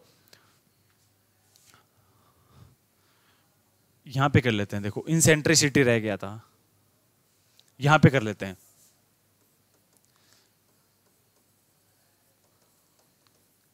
इनसेंट्रिसिटी क्या होता है, या फिर उत्केंद्रता बोलते हैं इसको हिंदी में। उत्केंद्रता क्या होती है, देखो उत्केंद्रता होती है, जैसे मैंने यहां पे कोई पॉइंट ले लिया, जैसे ये पैराबोला था, इसमें अलग से बना देता हूं, चलो इसमें ज्यादा मिक्स हो जाएगा फिर। जैसे मेरे पास ये पैराबोला है,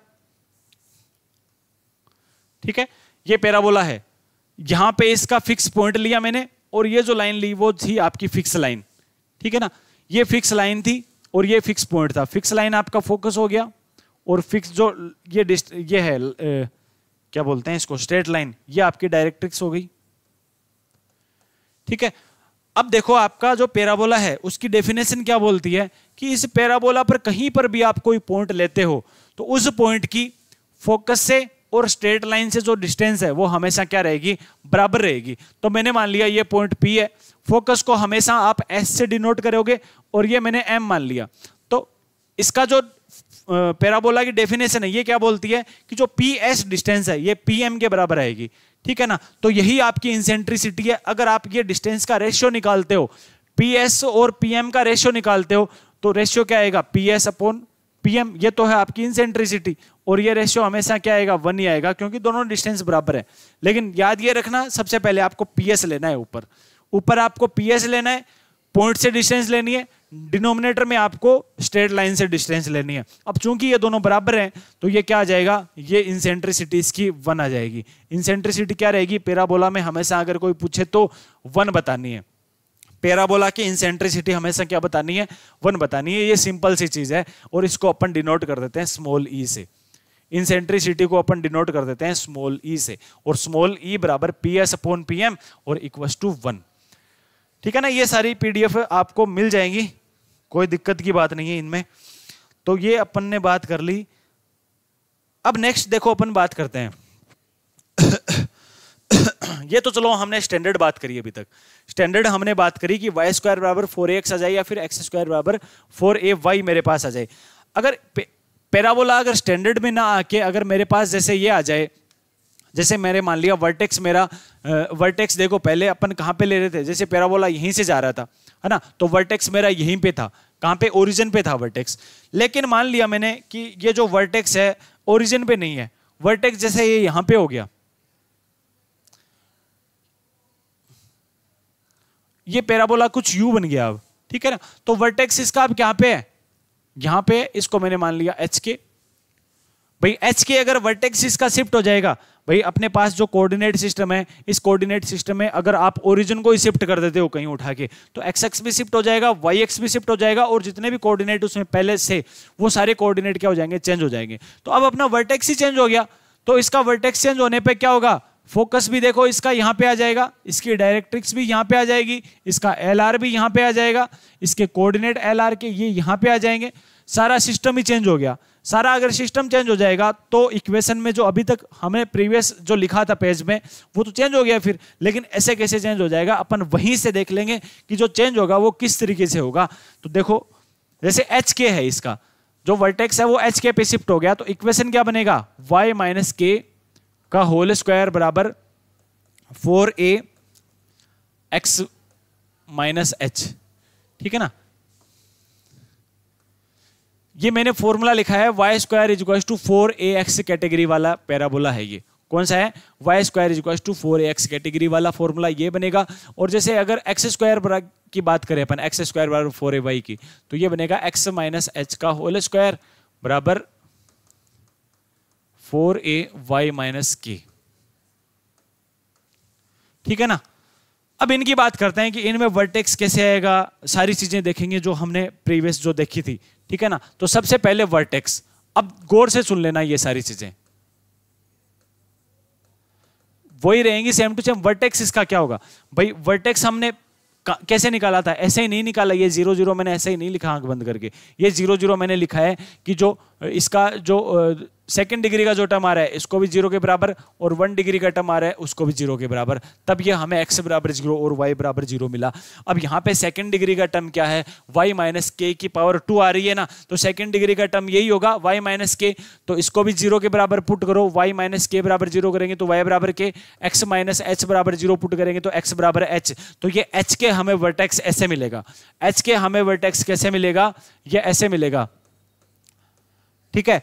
वर्टेक्स आ गया, x क्या होगा, अब फॉर्मूला याद करो, फॉर्मूले में बार बार नहीं लिखूंगा। अब x निकालने के लिए फॉर्मूला क्या बताया था मैंने, सेकंड डिग्री के वेरिएबल को 0 के बराबर पुट करना है तब आपको x मिलेगा। सेकंड डिग्री का वेरिएबल यहाँ पे y माइनस के है, तो y माइनस के बराबर 0, ये मुझे x मिल जाएगा, या फिर बोल दो आप इसको y बराबर के, ये x मिल गया। x मिलने के बाद में हम क्या निकाल रहे थे, फोकस निकाल रहे थे। अब फोकस क्या होता है, a0 होता है, वैसे तो फोकस क्या होता है इसका, a0 होता है, ठीक है ना। a यहां पे क्या है, x कोऑर्डिनेट है, और y ये 0 क्या है, ये y कोऑर्डिनेट है, यही तो है। अब यहां पे x कोऑर्डिनेट अपने पास x नहीं है, क्या है, x माइनस एच, तो x माइनस एच बराबर a, x माइनस एच बराबर a ही आएगा। और y कोऑर्डिनेट मेरे पास यहाँ पे y ना हो के क्या है, y माइनस के है, तो y माइनस के बराबर 0। देखो ये x कोऑर्डिनेट था, तो x कोऑर्डिनेट मेरे पास x माइनस एच की फॉर्म में है, और ये बराबर a। y कोऑर्डिनेट यहाँ पे मेरे पास y माइनस के बराबर ये 0, ठीक है। यहां से x बराबर क्या आएगा, a प्लस एच, y बराबर क्या आएगा, k। ये जो मेरे पास आए हैं ना x और y की वैल्यू, ये मुझे मिलेगी फोकस। फॉर्मूले वही रहेंगे, बस इनको एम्प्लाई जो करना है, इसको अप्लाई करना है, ये थोड़ा सा चेंज हो जाएगा। तो फोकस मुझे अल्टीमेटली क्या मिल गया, a प्लस एच और k। देखो सिंपल सी यही बात है, मतलब यही निकलता है कि जो आपका y और x है सारा कुछ इन्हीं पे डिपेंड करेगा। जो पहले आप वहां पे x मान रहे थे ना, ये अब केवल x माइनस एच बन जाएगा, बस ये इतना ही फर्क है। जो पहले आप y मान रहे थे वो आपका y माइनस के बन जाएगा, ठीक है ना। तो ये मेरे पास फोकस आ गया। फोकस आने के बाद में मुझे डायरेक्ट्रिक्स निकालना है। डायरेक्ट्रिक्स का इक्वेशन क्या बताया था मैंने, 1 डिग्री वेरिएबल को क्या करना है, माइनस ए के बराबर पुट करना है। तो 1 डिग्री वेरिएबल मेरे पास कितना, x माइनस एच बराबर माइनस ए, ठीक है ना। तो इतना ही पढ़ा रहने दो, या फिर इसको लिख दो x बराबर a प्लस एच, क्या लिख देंगे, x बराबर sorry minus a plus H, या फिर बोल दो h माइनस a बोल दो, या फिर माइनस a प्लस एच बोल दो, ठीक है ना। डायरेक्ट्रिक्स हो गया। डायरेक्ट्रिक्स के बाद में मुझे निकालना है एलआर। एलआर का सबसे पहले इक्वेशन एलआर का क्या बताया मैंने, 1 डिग्री वेरिएबल को a के बराबर पुट करो। तो 1 डिग्री वेरिएबल यहाँ पे मेरे पास x माइनस एच है बराबर a, तो x बराबर a प्लस एच। अब x बराबर a plus H L R का इक्वेशन, और ये फोकस भी a प्लस एच पे ही आ रहा था। तो सिंपल सी बात है, डेफिनेशन में हमने यही सीखा था कि जो एल आर है लेटेस्ट रेक्टम है वो उसकी फोकस से जाएगा, तो ये फोकस से जा रहा है देखो। फिर इक्वेशन के बाद में इसकी लेंथ, इसकी लेंथ देखो कैसे आएगी, इसकी लेंथ आ जाएगी वही है x जो 1 डिग्री वेरिएबल है उसका कोफिशिएंट है ना ये 4a, तो ये मेरे पास आ जाएगी इसकी लेंथ। ठीक है, अब देखो अपन सेम टू सेम ऐसा का ऐसा यहां पे अप्लाई हो जाएगा। वर्टेक्स कितना, वही है वर्टेक्स y माइनस के बराबर 0, x माइनस एच बराबर 0, तो वर्टेक्स एच के। फिर x कितना, 2 डिग्री वेरिएबल को 0 के बराबर, x माइनस एच बराबर 0। फिर फोकस, फोकस देखो जनरली क्या होता है, इस वाले के लिए फोकस मैंने क्या बताया था, 0a बताया था, 0a बताया था ना। अब ये तो देखो x क्या है इसमें, x माइनस एच बराबर 0, और y क्या है इसमें, y माइनस के बराबर a है देखो। ठीक है, यहां से x की वैल्यू h आएगी, y की वैल्यू a प्लस के आएगी, तो ये बन जाएगा h और a प्लस के। ठीक है, ये मेरे पास बन जाएगा इसका फोकस। फोकस आने के बाद में डायरेक्ट्रिक्स निकालना है। डायरेक्ट्रिक्स का इक्वेशन क्या बताया था मैंने, 1 डिग्री वेरिएबल को -a के बराबर पुट करो, तो y माइनस के बराबर माइनस का a, या फिर y बराबर k माइनस a। फिर LR का इक्वेशन क्या बताया मैंने, 1 डिग्री वेरिएबल को +a के बराबर पुट करो, तो y माइनस के बराबर a, तो y बराबर a प्लस के। देखो y बराबर a प्लस के, और यहां पर भी a प्लस के, तो सिंपल है, LR जो है इसके फोकस से जा रहा है। अब लास्ट में लेंथ निकाल दो, लेंथ इसकी भी कितनी आ जाएगी, 4a, वही फॉर्मूला होगा लेंथ का। ठीक है ना, तो ये सारी चीजें आपको कब आने लग गई कब आई ये सारी चीजें, जब आपने जो स्टैंडर्ड जो रिजल्ट थे x स्क्वायर बराबर 4ay और y स्क्वायर बराबर 4ax के लिए आपने सीखा। ठीक है ना।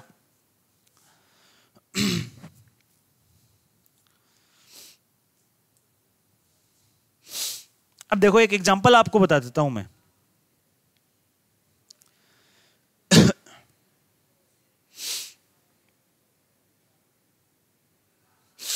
एक एग्जांपल अपन सोल्व कर लेते हैं। देखो एग्जांपल है मेरे पास,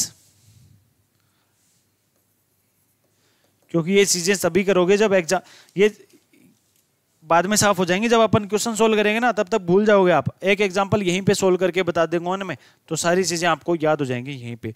y स्क्वायर बराबर -4x माइनस 2y माइनस 7 बराबर 0। जैसे मेरे पास ये एग्जांपल है,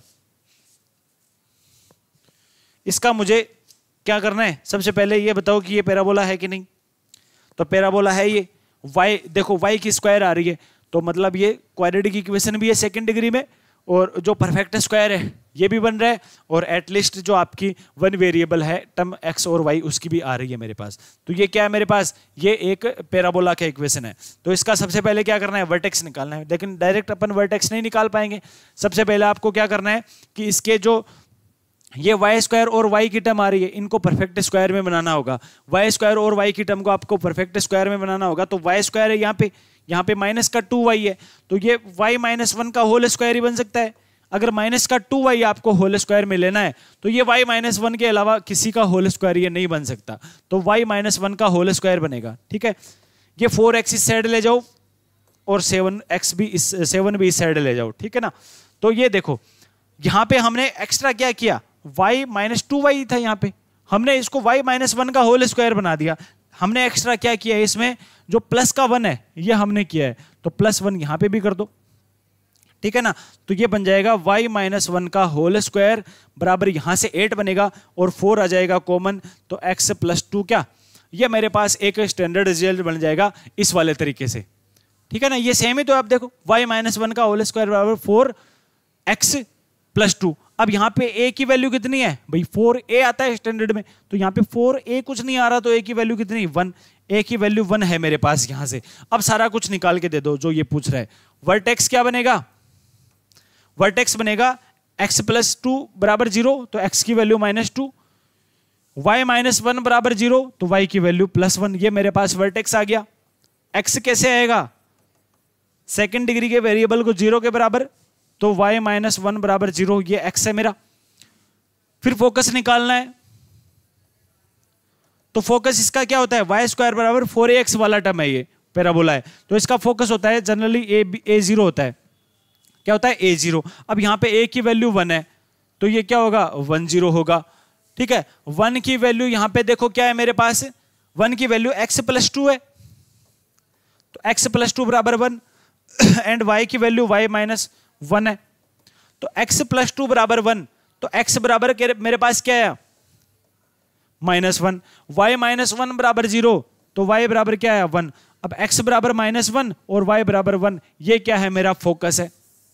हालांकि ये रफली करना है आपको, तो -1 और 1 क्या आ जाएगा मेरे पास, फोकस आ जाएगा। फोकस निकालने के बाद में डायरेक्ट्रिक्स निकालना है, जो भी ये पूछे सारा कुछ निकाल के दे दो आप। डायरेक्ट्रिक्स क्या, 1 variable is equal to 1 degree variable is equal to -a। 1 degree variable यहां पे क्या, x + 2 है, बराबर माइनस का a -1, तो x बराबर -3, या फिर बोल दो आप x + 3 बराबर 0। मेरे पास क्या आ जाएगा, डायरेक्ट्रिक्स का इक्वेशन। डायरेक्ट्रिक्स के बाद में एलआर का इक्वेशन। एलआर का जो इक्वेशन है वो कैसे निकालोगे, 1 डिग्री वेरिएबल x + 2 बराबर प्लस का 1, तो x माइनस क्या जाएगा, x + 1 बराबर 0 ना। ये मेरे पास एलआर का इक्वेशन आ जाएगा। और एलआर के इक्वेशन के बाद में जो लेंथ है ये कितनी आ जाएगी एलआर की, ये लेंथ आ जाएगी इसकी 4। तो ये था कॉन्सेप्ट, और ये मैंने एक एग्जांपल आपको सोल्व करा दिया। अब अपन पैराबोला में थोड़ा आगे पढ़ेंगे अपन। पहले मैं पानी पी के आता हूं, रुकना एक बार।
देखो आगे पहले मैं देख लेता हूं कि इसके बेसिक में से कुछ रह तो नहीं गया। फॉर्मूला मैंने सारे आपको बता दिए, इंसेंट्रिसिटी बता दिया ना।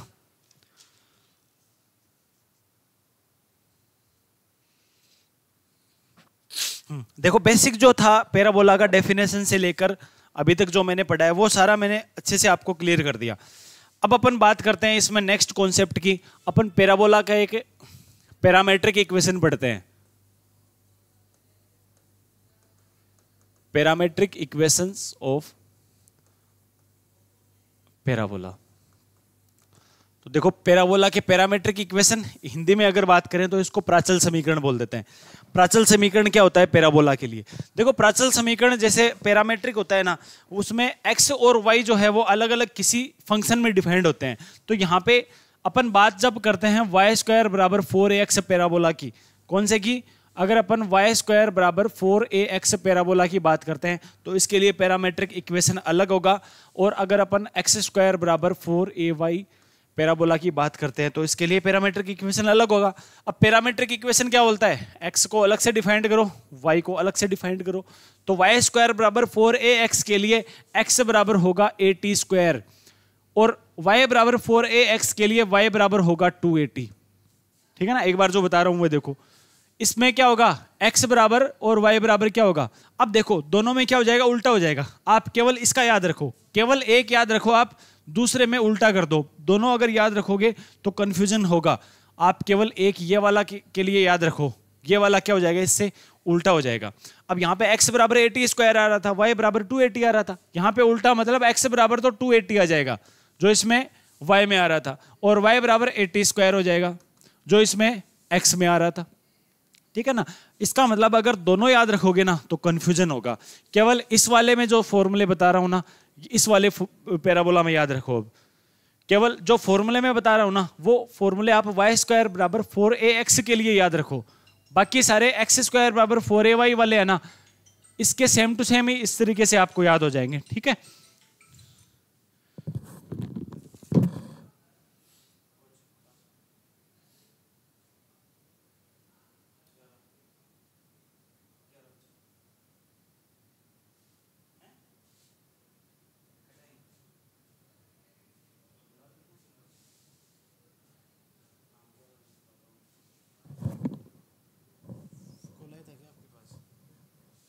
कॉल आया था क्या?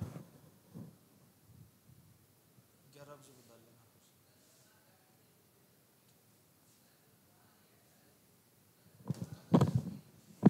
तो ये पैरामेट्रिक इक्वेशन हो गया। अब देखो पैरामेट्रिक इक्वेशन का इसके मतलब अपन एक और मतलब इसमें निकाल सकते हैं। देखो ये मैं यहाँ पे लिख देता हूँ, ये थोड़ा पास में। अगर अपन x स्क्वायर बराबर 4ay का लिखेंगे तो ये बन जाएगा x बराबर 280 और y बराबर 80 स्क्वायर। ठीक है ना? ये टेबल से देख लेना, कोई टेबल नहीं है ये, बस ऐसे ही डिजाइनदार मैंने कुछ बना दिया है। ठीक है? ये पैरामेट्रिक इक्वेशन का इसमें एक और मतलब ये निकलता है जब अपन y स्क्वायर बराबर 4ax पैराबोला की बात करते हैं। देखो जब अपन y स्क्वायर बराबर 4ax पैराबोला की जब अपन बात करते हैं तो ये मेरा डायरेक्ट्रिक्स हो गया, ये मेरा फोकस हो गया। ठीक है ना? ये फोकस, ये डायरेक्ट्रिक्स, ये वर्टेक्स, ये x है और ये LR है। ठीक है ना? ये सारी चीजें ऐसे बनती हैं। अब देखो इसमें क्या होगा जब अपन इस पैराबोला पे, ये कौन सा है? ये मेरा y स्क्वायर बराबर 4ax पैराबोला है।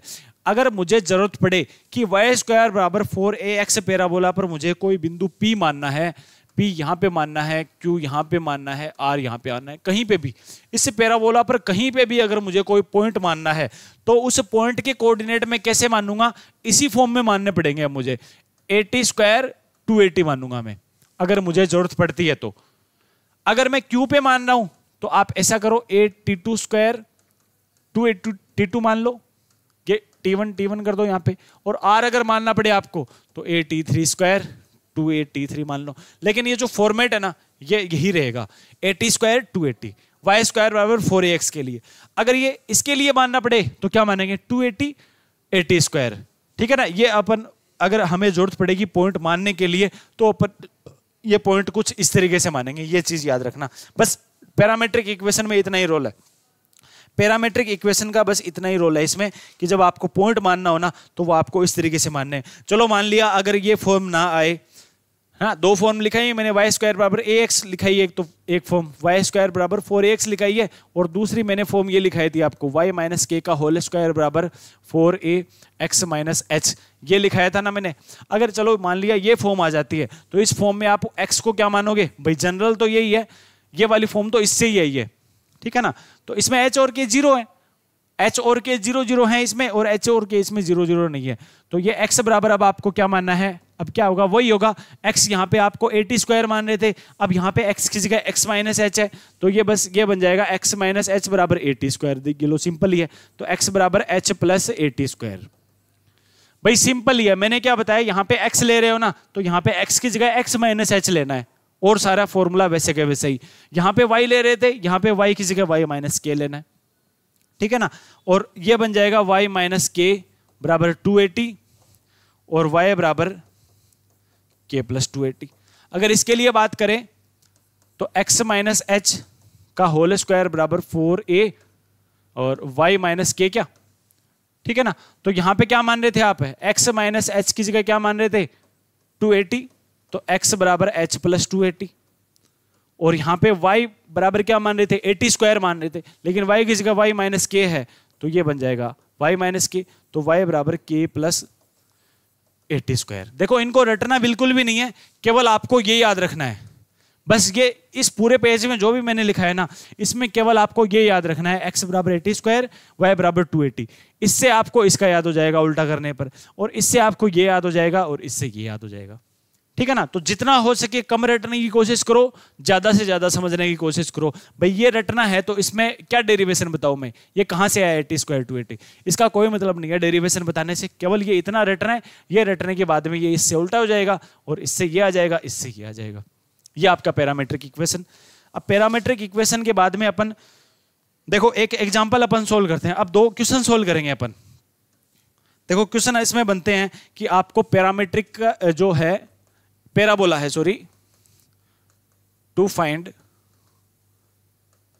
The equations of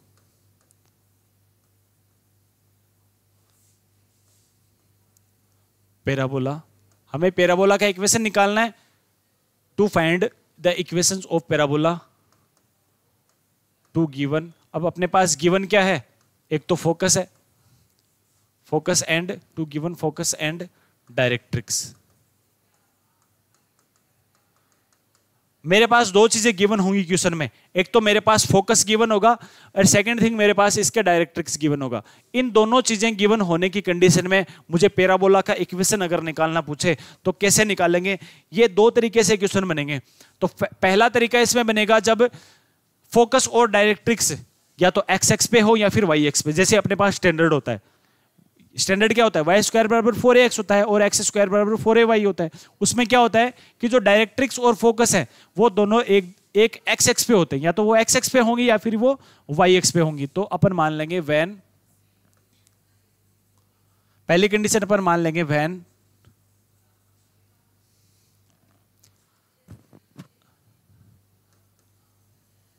their axis is on, their x is on, या तो x x पे हो या फिर y x पे हो। ये टूटी फूटी इंग्लिश में मैंने लिख दिया, जो भी आपको समझ लेना है वो समझ लेना, ठीक है। देखो अगर मैंने लिखा कि पहली कंडीशन में जो आपका पैराबोला का x है, अगर पैराबोला का x या तो x x पे हो या फिर y x पे हो तो वो स्टैंडर्ड बनेगा ना, वो स्टैंडर्ड बनेगा। तो इस कंडीशन में आपको कैसे निकालना है, तो इसके लिए मैं जैसे कोई फॉर्मूला नहीं है, डायरेक्ट इक्वेशन निकालने के लिए एग्जांपल लेके आपको समझा देता हूं। देखो एग्जांपल इसमें है कि जैसे मेरे पास वर्टेक्स तो है इसका 20, सॉरी यहां पे वर्टेक्स कर लेना, डायरेक्ट्रिक्स नहीं है ये, वर्टेक्स करो इसको। वर्टेक्स और फोकस जब गिवन होते हैं तो यहां पे वर्टेक्स मेरे पास इसका गिवन है 20 और फोकस इसका मेरे पास गिवन है, जैसे फोकस 50 है क्या, फोकस 50 है। तो इसका मुझे करना क्या है, इक्वेशन निकालना है ऐसे पैराबोला का जिसका वर्टेक्स तो 20 है और फोकस 50। तो एक बार के लिए अपन कच्चा डायग्राम बना के देख लेते हैं, हालांकि इसमें डायग्राम आपको नहीं बनाना है। अगर इसका अपन कच्चा डायग्राम बनाए तो 20 पॉइंट यहां पे आएगा, 50 पॉइंट यहां पे आएगा, ठीक बात है ना। ये 20 पॉइंट है और ये 50 पॉइंट है। तो यहां पे वर्टेक्स तो इसका ये होना चाहिए, वर्टेक्स से ही पैराबोला जाता है आपका। और अगर 50 फोकस इसका यहां पे हो रहा है, भाई फोकस यहां पे होगा, वर्टेक्स यहां पे होगा, तो ऑब्वियस सी बात है पैराबोला यही बनेगा ना, यही बनेगा पैराबोला। अगर इसको ये बना दिया मैंने, चलो ये बना दिया, तो इसका फोकस यहाँ पे आना चाहिए था ना। अगर ये ऊपर वाला बनेगा तो फोकस यहाँ पे आना चाहिए था। अब फोकस यहाँ पे आ रहा है तो पैराबोला यही बनेगा, ठीक है ना। तो यहाँ पे आपको थोड़ा बहुत समझना है कि पैराबोला मेरा ये बन गया, ठीक है ना। तो ये जो है डिस्टेंस, ये डिस्टेंस है, ये जो डिस्टेंस है, इतनी डिस्टेंस पे पीछे की तरफ क्या होगी आपकी, डायरेक्ट्रिक्स होगी कि नहीं। ये डायरेक्ट्रिक्स मैंने मान ली। अब ये जो डिस्टेंस है, देखो यहाँ पे इसके कोऑर्डिनेट 20, ये कोऑर्डिनेट 50, तो ये डिस्टेंस कितनी बन गई, 3 डिस्टेंस बन गई। तो ये डिस्टेंस भी कितनी बनेगी फिर, 3 डिस्टेंस पे ये आपकी डायरेक्ट्रिक्स होगी, ठीक है ना। अब यहाँ पे ये 2 पे चला गया तो 2 डिस्टेंस तो ये, और ये 1 डिस्टेंस इतनी बच जाएगी, ठीक है ना। तो यहाँ पे इस पॉइंट के कोऑर्डिनेट कितने, -10 बने कि नहीं बने। अब ये तो -10 तब बन गए जब आपका ये x जो है इसकी, देखो स्टैंडर्ड है ना x, ये जो x है इसकी x एक्स ही तो है। और मैंने क्या बताया था, अपन वो कंडीशन ले रहे हैं जिसकी x जो है वो x एक्स या फिर स्टैंडर्ड y एक्स बने। तो देखो x इसकी x एक्स ही बन रही है, तो ये स्टैंडर्ड मेरे पास पैराबोला है। अब स्टैंडर्ड में तो डायरेक्ट आपको पता लग जाएगा, ये 20 है, ये 50 है, तो ये -10 बन गया। अगर ये स्टैंडर्ड नहीं होती तो अपन अलग से दूसरी कंडीशन में आपको एग्जांपल बता दूंगा, ठीक है ना। ये देख लो पहले, तो ये -10। अब इस डायरेक्ट्रिक्स का इक्वेशन भी आप निकाल सकते हो। अगर ये कोऑर्डिनेट अगर -10 है तो डायरेक्ट्रिक्स का इक्वेशन क्या आएगा, डायरेक्ट्रिक्स का इक्वेशन क्या आएगा, x बराबर -1 आ जाएगा, x बराबर -1 या फिर x + 1 = 0, ठीक है ना। ये 20, ये 50 और ये -10। अब जब इसका इक्वेशन निकालेंगे अपन, तो देखो सबसे पहले ये फॉर्म कौन सी है, ये वाला पैराबोला ऐसे बन रहा है, तो फॉर्म तो है इसकी, फॉर्म जो है वो कौन सी है, y² = 4ax वाली फॉर्म है। अब इसका वर्टेक्स अगर हमें कितना लेना है, 20 अगर इसका वर्टेक्स लेना है ना, तो ये वर्टेक्स देखो ऐसे आएगा, y - 0² बराबर 4a, a की वैल्यू मुझे नहीं पता, 4ax - 2, तभी तो वर्टेक्स 20 आया था ना। तो ये बन जाएगा x - 2 x की जगह और y - 0 बन जाएगा y की जगह। अब a की वैल्यू निकालते हैं। देखो a क्या होता है, यहाँ पे ये वाली डिस्टेंस ही होती है a क्या होता है, वर्टेक्स और फोकस के बीच की जो डिस्टेंस होती है वही होती है a। वर्टेक्स और फोकस के बीच की डिस्टेंस होती है ना a।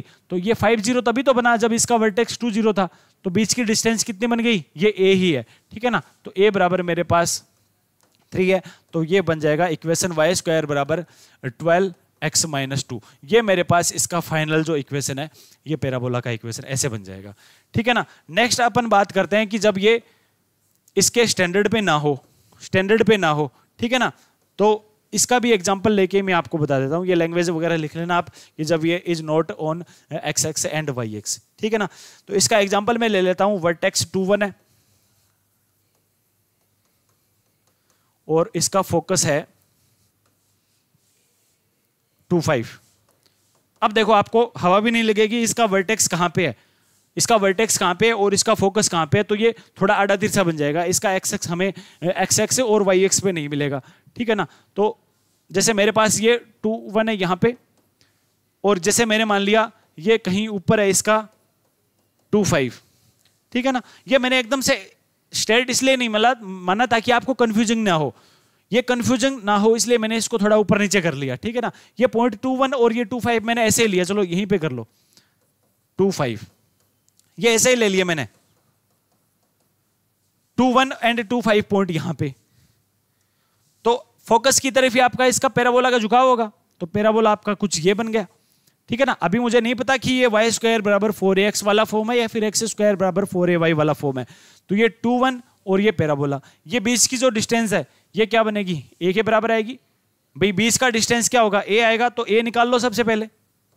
a यहां से कितना आ जाएगा 2 - 2 √2 - 2 का होल स्क्वायर प्लस 5 - 1 का होल स्क्वायर, तो वो 0 बन गया। और a की वैल्यू मेरे पास कितनी आ गई, a की वैल्यू मेरे पास 4 आ गई, ठीक है ना।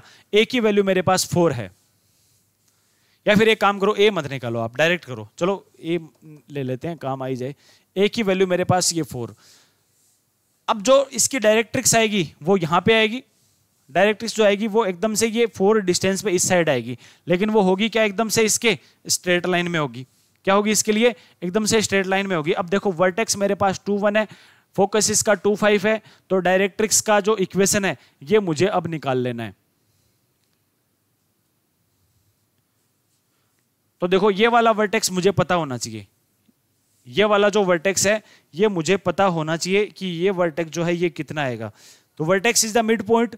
अब देखो जो वर्टेक्स है, वर्टेक्स ये वाला है, तो ये वर्टेक्स अगर इसके मैं x1 y1 कोऑर्डिनेट मान लेता हूं तो ये वर्टेक्स मुझे पता है कि इस x1 y1 और इस 2 5 का मिड पॉइंट ही होगा ना, ये वर्टेक्स 2 1, ये मिड पॉइंट ही होगा। क्योंकि बाय डेफिनेशन पैराबोला की डेफिनेशन क्या होती है कि पैराबोला एक ऐसे बिंदु का बिंदुपथ है जिसकी एक स्थिर बिंदु 2 5 से और स्थिर रेखा से डिस्टेंस क्या होती है, बराबर होती है। तो अगर ये डिस्टेंस 4 आ रही है तो ये डिस्टेंस भी क्या आनी चाहिए, 4 आनी चाहिए। ये कॉन्सेप्ट लगा दो। या फिर जो 2 1 है ये x1 y1 और 2 5 का मिड पॉइंट होगा, ये निकाल दो।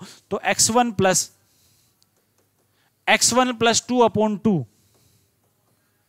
करने पे हमें क्या मिला, हमें मिला 2। तो यहां से x1 बराबर 4 - 2 2 आ जाएगा। तो x1 मेरे पास क्या आ जाएगा 2। ठीक है, y1 प्लस 5/2 बराबर 1। तो y1 मेरे पास कितना आ जाएगा, y1 मेरे पास आ जाएगा -3। ठीक है, y1 मेरे पास कितना, -3। ये मेरे पास जो डायरेक्ट्रिक्स है इसके आगे ये डायरेक्ट्रिक्स कौन से पॉइंट से जा रही है, 2 - 3 पॉइंट से जा रही है। अब डायरेक्ट्रिक्स का इक्वेशन निकाल लेता हूं मैं। यहां पे डायरेक्ट्रिक्स के इक्वेशन की जरूरत पड़ेगी। अब डायरेक्ट्रिक्स का इक्वेशन आएगा कैसे, डायरेक्ट्रिक्स आपकी 2 - 3 पॉइंट से जा रही है। अगर डायरेक्ट्रिक्स का मुझे स्लोप पता लग जाए, अब स्लोप क्या होगा, ये वाली जो लाइन है इसके परपेंडिकुलर ही तो है ये लाइन।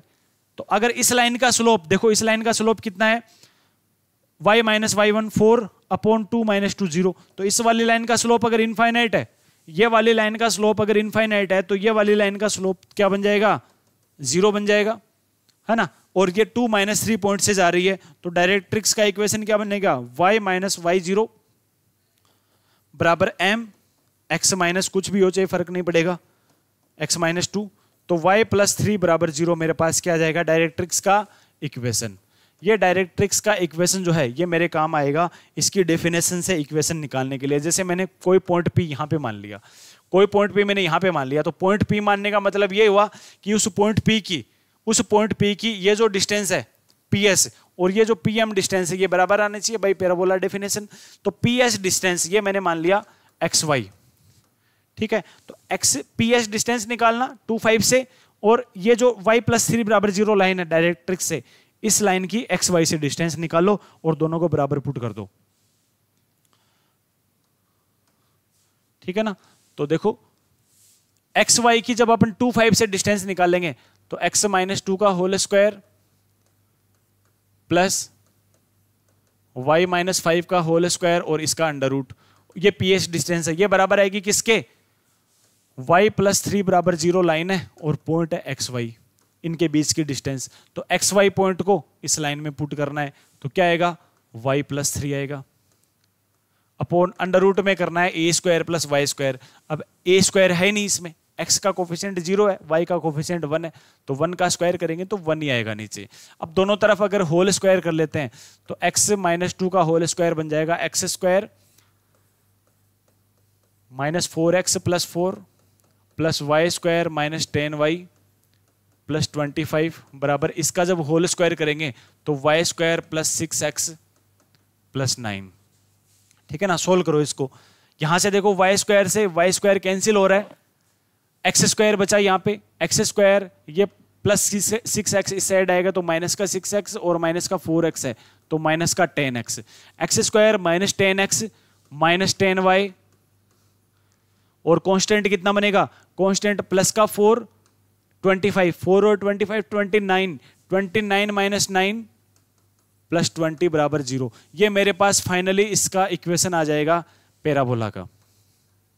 तो जब ये स्टैंडर्ड फॉर्म में नहीं हो तब आपको डायरेक्ट्रिक्स का इक्वेशन निकाल के करना है, और स्टैंडर्ड फॉर्म में हो तब आपको जो प्रीवियस जो क्वेश्चन में मैंने तरीका बताया उससे आपको पैराबोला का इक्वेशन निकाल लेना है।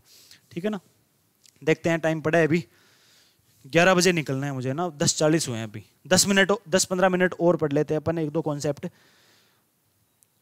देखो ये कॉन्सेप्ट हो गया। अब बात करते हैं अपन, देखो फोकल प्रॉपर्टी होती है इसकी, फोकल प्रॉपर्टी ये कल देखेंगे, है ना। एक कॉन्सेप्ट ये देख लेते हैं, चलो ये इसमें टाइम नहीं लगेगा ज्यादा। देखो अपन पोजीशन देख लेते हैं पॉइंट की और रेखा के सापेक्ष। तो पोजीशन ऑफ ए पॉइंट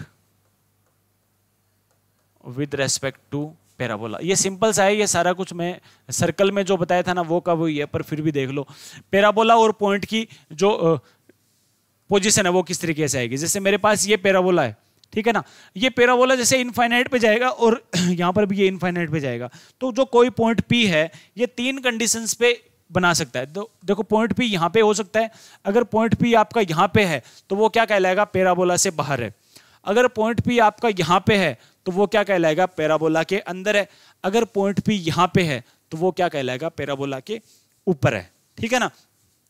तो यहां पे जैसे मेरे पास पैराबोला का इक्वेशन है s बराबर, इसको s मान के चलेंगे, s बराबर वाई स्क्वायर बराबर 4ax, ये भी हो सकता है, या फिर x स्क्वायर बराबर 4ay, या फिर कोई भी इसका इक्वेशन हो सकता है। इसको मैंने s मान लिया, पैराबोला के इक्वेशंस को क्या बना मैंने, s मान लिया। और जो आपका पॉइंट P है इसको मैंने मान लिया x1 y1। तो आपको करना क्या होगा, इस पॉइंट P को इस पैराबोला में पुट करना है, तो क्या मिल जाएगा आपको, s1 मिल जाएगा। क्या बोला मैंने, इस पॉइंट P x1 y1 को इस पैराबोला की इक्वेशन में पुट कर दो, तो जिसको s1 बोल देंगे। अगर s1 लेस देन 0 है, s1 आपका ग्रेटर इक्वल टू 0 भी हो सकता है, s1 आपका ग्रेटर देन 0 भी हो सकता है। तो यहां पे देखो अगर s1 आपका लेस देन 0 है तो ये जो पॉइंट है ये कहां पे होगा, इसके अंदर होगा, मतलब ये यहां पे होगा अंदर, तो s1 लेस देन 0, ठीक है। अगर s1 आपका बराबर 0 है तो ये जो पॉइंट आप मान रहे हो ये कहां पे होगा, इसके ऊपर होगा, मतलब ऑन लिख दिया मैंने यहां पे, तो s1 बराबर 0 के लिए यहां पे होगा। अगर s1 ग्रेटर देन 0 है तो ये पॉइंट इससे बाहर होगा, या फिर आउट इसको बोल दिया मैंने, ठीक है ना। तो ये s1 ग्रेटर देन 0, ठीक है ना। ये 3 कंडीशन बन सकती है, ये तो थी पॉइंट के लिए। अब अपन बात करते हैं किसी स्ट्रेट लाइन की। तो पोजीशन, अब पॉइंट वाली तो चलो मान लिया आपको आती होगी, ठीक है ना। स्ट्रेट लाइन वाली इसमें कुछ अलग से आएगी। देखो position of straight line with respect to parabola. अब पैराबोला वो कोई भी हो सकता है, और इस पैराबोला को इक्वेशन मैंने मान लिया s, ठीक है। जैसे मेरे पास जो स्ट्रेट लाइन है वहां पे पॉइंट हमने मानना था P x1 y1, और यहां पे मैंने स्ट्रेट लाइन जो है, क्योंकि इसकी पोजीशन देखनी है हमें, तो स्ट्रेट लाइन जो है ये मैंने मान ली y बराबर mx प्लस सी। ये जो स्लोप वाली फॉर्म है ना, ये मैंने मान ली मैंने इसकी y बराबर mx प्लस सी, और मेरे पास ये पैराबोला का इक्वेशन है। अब आपको करना क्या है, आपको देखना है कि जो MC है अगर ये ग्रेटर देन a है, MC अगर इक्वल टू a है, MC अगर लेस देन a है। MC क्या है, देखो m तो ये इस लाइन की स्लोप, C यहां पर ये इसका इंटरसेप्ट है, और a क्या है, a मेरे पास है यहां पे, जैसे अगर y स्क्वायर बराबर 4ax है तो ये मेरे पास a होगा, ठीक है ना। ये a है, जो a क्या होगा, वर्टेक्स और फोकस के बीच की डिस्टेंस है, ये a लेनी है आपको। तो वर्टेक्स और फोकस के बीच की डिस्टेंस अगर लेस देन है MC से, तो क्या होगा, तो ये होगा कि जो ये आपकी लाइन है ना, ये लाइन आपकी बाहर से ही रहेगी। लाइन इस पैराबोला को ना तो अंदर से जाएगी ना इसको टच करेगी, जैसे लाइन ऐसे चली जाएगी ये बाहर से, ठीक है ना। ये लाइन कैसे जाएगी, बाहर से चली जाएगी। अगर ये दोनों बराबर हैं तो ये क्या होगा, इसकी टेंजेंट होगी, इसको टच करेगी ये लाइन y बराबर mx प्लस सी। अगर ये लेस देन है, MC लेस देन a, तो क्या होगा, इसको ये इंटरसेक्ट करेगी 2 पॉइंट पे।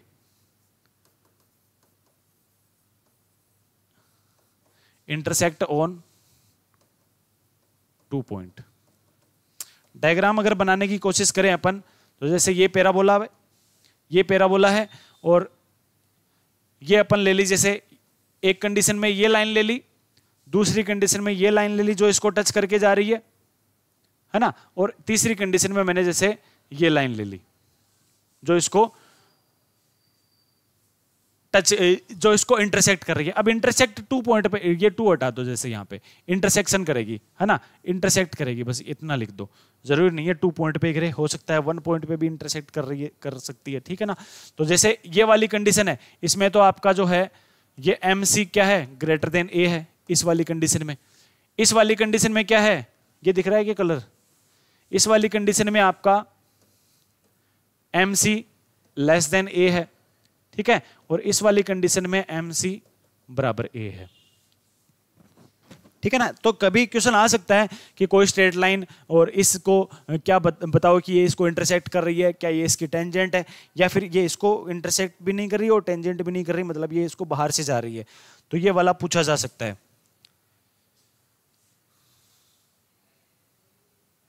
अब देखो एक प्रॉपर्टी, एक कॉन्सेप्ट आपको मैं बता देता हूं। पैराबोला का जो फोकल कोड है ये क्या होता है, देखो फोकल कोड, देखो नाम से थोड़ा बहुत आइडिया अगर आप लगा सकते हो तो लगाने की कोशिश करना। जैसे मेरे पास ये पैराबोला, अब ये जरूरी नहीं है मैंने एक्स एक्स बनाया है, ये एक्स एक्स नहीं है, ये सिर्फ मैंने इसको एक्स नाम दिया है, ये पैराबोला का एक्स है, ये पैराबोला की डायरेक्ट्रिक्स है ना, ये पैराबोला का फोकस है यहाँ पे। अगर ये पैराबोला का फोकस है तो ये पैराबोला के लिए क्या कहलाएगा, ये पैराबोला के लिए अपने पास कहलाएगा ये नाबिलम या फिर एल आर। एल आर को क्या बताया था मैंने, एल आर हमेशा एक्स के परपेंडिकुलर होता है, ये इसका वर्टेक्स हो गया, ये इसकी डायरेक्ट्रिक्स होगी, डायरेक्ट्रिक्स भी एक्स की क्या होती है, हमेशा परपेंडिकुलर होती है, ठीक है ना। अब देखो यहाँ पे कुछ एक टर्मिनोलॉजी है, फोकल कोड हो गया, जैसे एल आर हो गया, जैसे एक आएगा इसमें वो द्विकोटि जिसको अपन बोलते हैं डबल ऑर्डिनेट ही बोलेंगे ना, हाँ डबल ऑर्डिनेट, कुछ एक टर्मिनोलॉजी है, ये देख लो। चलो इनके बारे में अपन प्रॉपर्टी नेक्स्ट क्लास में देख लेंगे। सबसे पहले फोकल कोड क्या होता है, देखो फोकल कोड इसमें होगा, जो फोकस से जाने वाली कोड है वो क्या कहलाएगी, फोकल कोड कहलाएगी। सिंपल सी बात है, ये इसका फोकस है, क्या है, ये इसका फोकस। अब अगर मैं ये केस लाइन ड्रॉ कर देता हूं यहां से, जैसे ये लाइन ड्रॉ करी है, ये भी फोकल कोड ही है, जो एल आर है ना, एल आर ये भी फोकस से जा रही है और इन दोनों को मिल रही है, तो ये भी एक क्या है, फोकल कोड ही है भाई। जो एल आर है ना, लेटस रेक्टम, ये इसी का टाइप है एक, लेकिन ये तो परपेंडिकुलर है। अगर ये परपेंडिकुलर ना होके कोई ऐसे लाइन चली जाए, कोई लाइन परपेंडिकुलर ना होके, जैसे ये व्हाइट कलर में ये जो लाइन मैंने ड्रॉ करी है, कोई लाइन अगर ऐसे हो, बस शर्त क्या है, फोकस से जानी चाहिए। फोकस से जाने वाली कोई भी जीवा या फिर कोड उस पैराबोला की क्या कहलाएगी, फोकल कोड कहलाएगी, ठीक है ना। डेफिनेशन क्या लिखा हूं इसकी, डेफिनेशन यही है, फोकल कोड का मतलब होता है कि जो फोकस से जो लाइन जाती है वो फोकल कोड कहलाती है, बस इतना ही है। अब अगर ये परपेंडिकुलर लाइन ये हो जाती है तो वो लेटस रेक्टम बन जाता है, ठीक है। अब डबल ऑर्डिनेट क्या होता है, जैसे डबल ऑर्डिनेट क्या होगा, डबल ऑर्डिनेट में अपन लेंगे, जैसे लेटस रेक्टम में हम फोकस से भी जा रहे थे और परपेंडिकुलर भी ले रहे थे, लेटस रेक्टम में हम क्या कर रहे थे, फोकस से भी जा रहे थे और परपेंडिकुलर भी ले रहे थे एक्स एक्स के। लेकिन डबल ऑर्डिनेट में क्या होगा, परपेंडिकुलर तो लेंगे अपन, लेकिन जरूरी नहीं है वो फोकस से जाए या फिर फोकस से ना भी जाए, ठीक है ना। तो ये जो एल आर है ये आपका डबल ऑर्डिनेट भी होगा और फोकल कोड भी होगा। डबल ऑर्डिनेट तो ये इसलिए होगा क्योंकि ये परपेंडिकुलर बना रहा है, और ये फोकल कोड इसलिए होगा क्योंकि ये फोकस से जा रहा है, ठीक है ना। तो जो आपका डबल ऑर्डिनेट है वो परपेंडिकुलर होना चाहिए, तो ये सारे के सारे क्या हैं, ये डबल ऑर्डिनेट है, बस परपेंडिकुलर होना चाहिए। जरूरी नहीं है फोकस से जाए या फिर ना जाए, फोकस से जाएगा तो भी वो डबल ऑर्डिनेट होगा, बस वो परपेंडिकुलर रहना चाहिए, ठीक है ना। तो एल आर आपका ऐसी चीज है जो फोकल कोड भी है और डबल ऑर्डिनेट भी है, ठीक है ना। ये तीनों चीजें आपको क्लियर होनी चाहिए। नेक्स्ट जो अपनी क्लास रहेगी उसमें फोकल कोड से रिलेटेड 2-3 प्रॉपर्टी देखेंगे। एल आर के अपन देखेंगे कि एल आर की लेंथ अपन कैसे निकालते हैं, अपन डबल ऑर्डिनेट की जो लेंथ है, जैसे कोई ये डबल ऑर्डिनेट है तो इसकी पूरे की लेंथ कैसे निकाल लेंगे, ये कोऑर्डिनेट जो बनेंगे यहाँ पे ये कोऑर्डिनेट कैसे निकालेंगे, ये इससे रिलेटेड हम खूब सारी प्रॉपर्टी देखेंगे। अभी तो ये से मानो ये आधा भी नहीं हुआ है, 1.5 घंटा तो ये, और कम से कम 1.5-2 घंटा इसके बेसिक में और लगने वाले। लेकिन जो नेक्स्ट अब जो आएगा ना, वो ज्यादा कुछ इसमें माथापच्ची करने लायक नहीं है, ज्यादा आपको समझाने की जरूरत नहीं है। सारी चीजें मैंने आपको बता दी हैं लगभग। फोकस क्या होता है, डबल ऑर्डिनेट, एल आर क्या होता है, फोकल कोड क्या होता है, इन सब के बारे में हमने चर्चा कर ली है। जो बेसिक जो इसका था ना पैराबोला का, वो सब हमने लगभग कंप्लीट कर लिया है। अब जो नेक्स्ट जो आएंगे ना, वो फॉर्मूले प्रॉपर्टी वो आएंगे, और वो सारी आपको रटनी है। उनके डेरिवेशन से कोई मतलब नहीं है। जैसे मैंने बता दिया कि आपको T1 T2 बराबर -1 रटना है, तो बस वो रटना है। कैसे आया, क्यों आया, इसका आपको ज्यादा मतलब नहीं होना चाहिए। अगर आप ज्यादा डीप में जाओगे तो आपका ही लॉस है, इसमें कुछ होगा नहीं, बस जितना बताया है उतना आप याद करो, जितना मैं रटने के लिए बोल रहा हूं उतना रटो, जितना मैं समझने के लिए बोल रहा हूं उतना आप समझ के करो। आगे जो क्वेश्चन आएंगे ना वो गारंटी शुदा आप सारे के सारे क्वेश्चन इन्हीं प्रॉपर्टी से कर सकते हो जो मैंने आपको बताया। अब देखो मैं चाहता तो वो एग्जाम्पल आपको नहीं बताता जो मैंने अभी यहाँ पर एग्जाम्पल जो 2 बताए हैं। ये एग्जाम्पल बताने की क्या जरूरत थी जब अपन आगे वाले लेक्चर में अपन कम से कम 200 क्वेश्चन जब सोल्व करने वाले हैं, तो यहाँ पे 2 एग्जाम्पल से क्या ही हो जाएगा। तो ये दोनों एग्जाम्पल मैंने इसलिए बताए हैं ताकि ये जो कॉन्सेप्ट मैंने आपको बताया है कि यहीं पे क्लियर हो जाए। इस कॉन्सेप्ट को यहीं पर आपको क्लियर करने के लिए ये एग्जाम्पल बताएंगे। हालांकि आगे क्वेश्चंस में भी ऐसे क्वेश्चन खूब सारे देखने को मिलेंगे, लेकिन ये इसलिए यहाँ पर बताए हैं ताकि आपको ये सारी चीजें यहाँ पे याद हो जाए।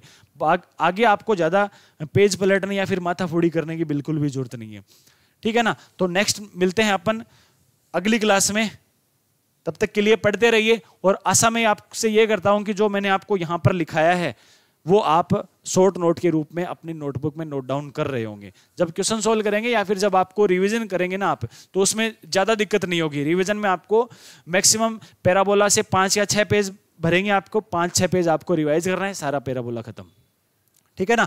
तो मिलते हैं अपनी नेक्स्ट क्लास में।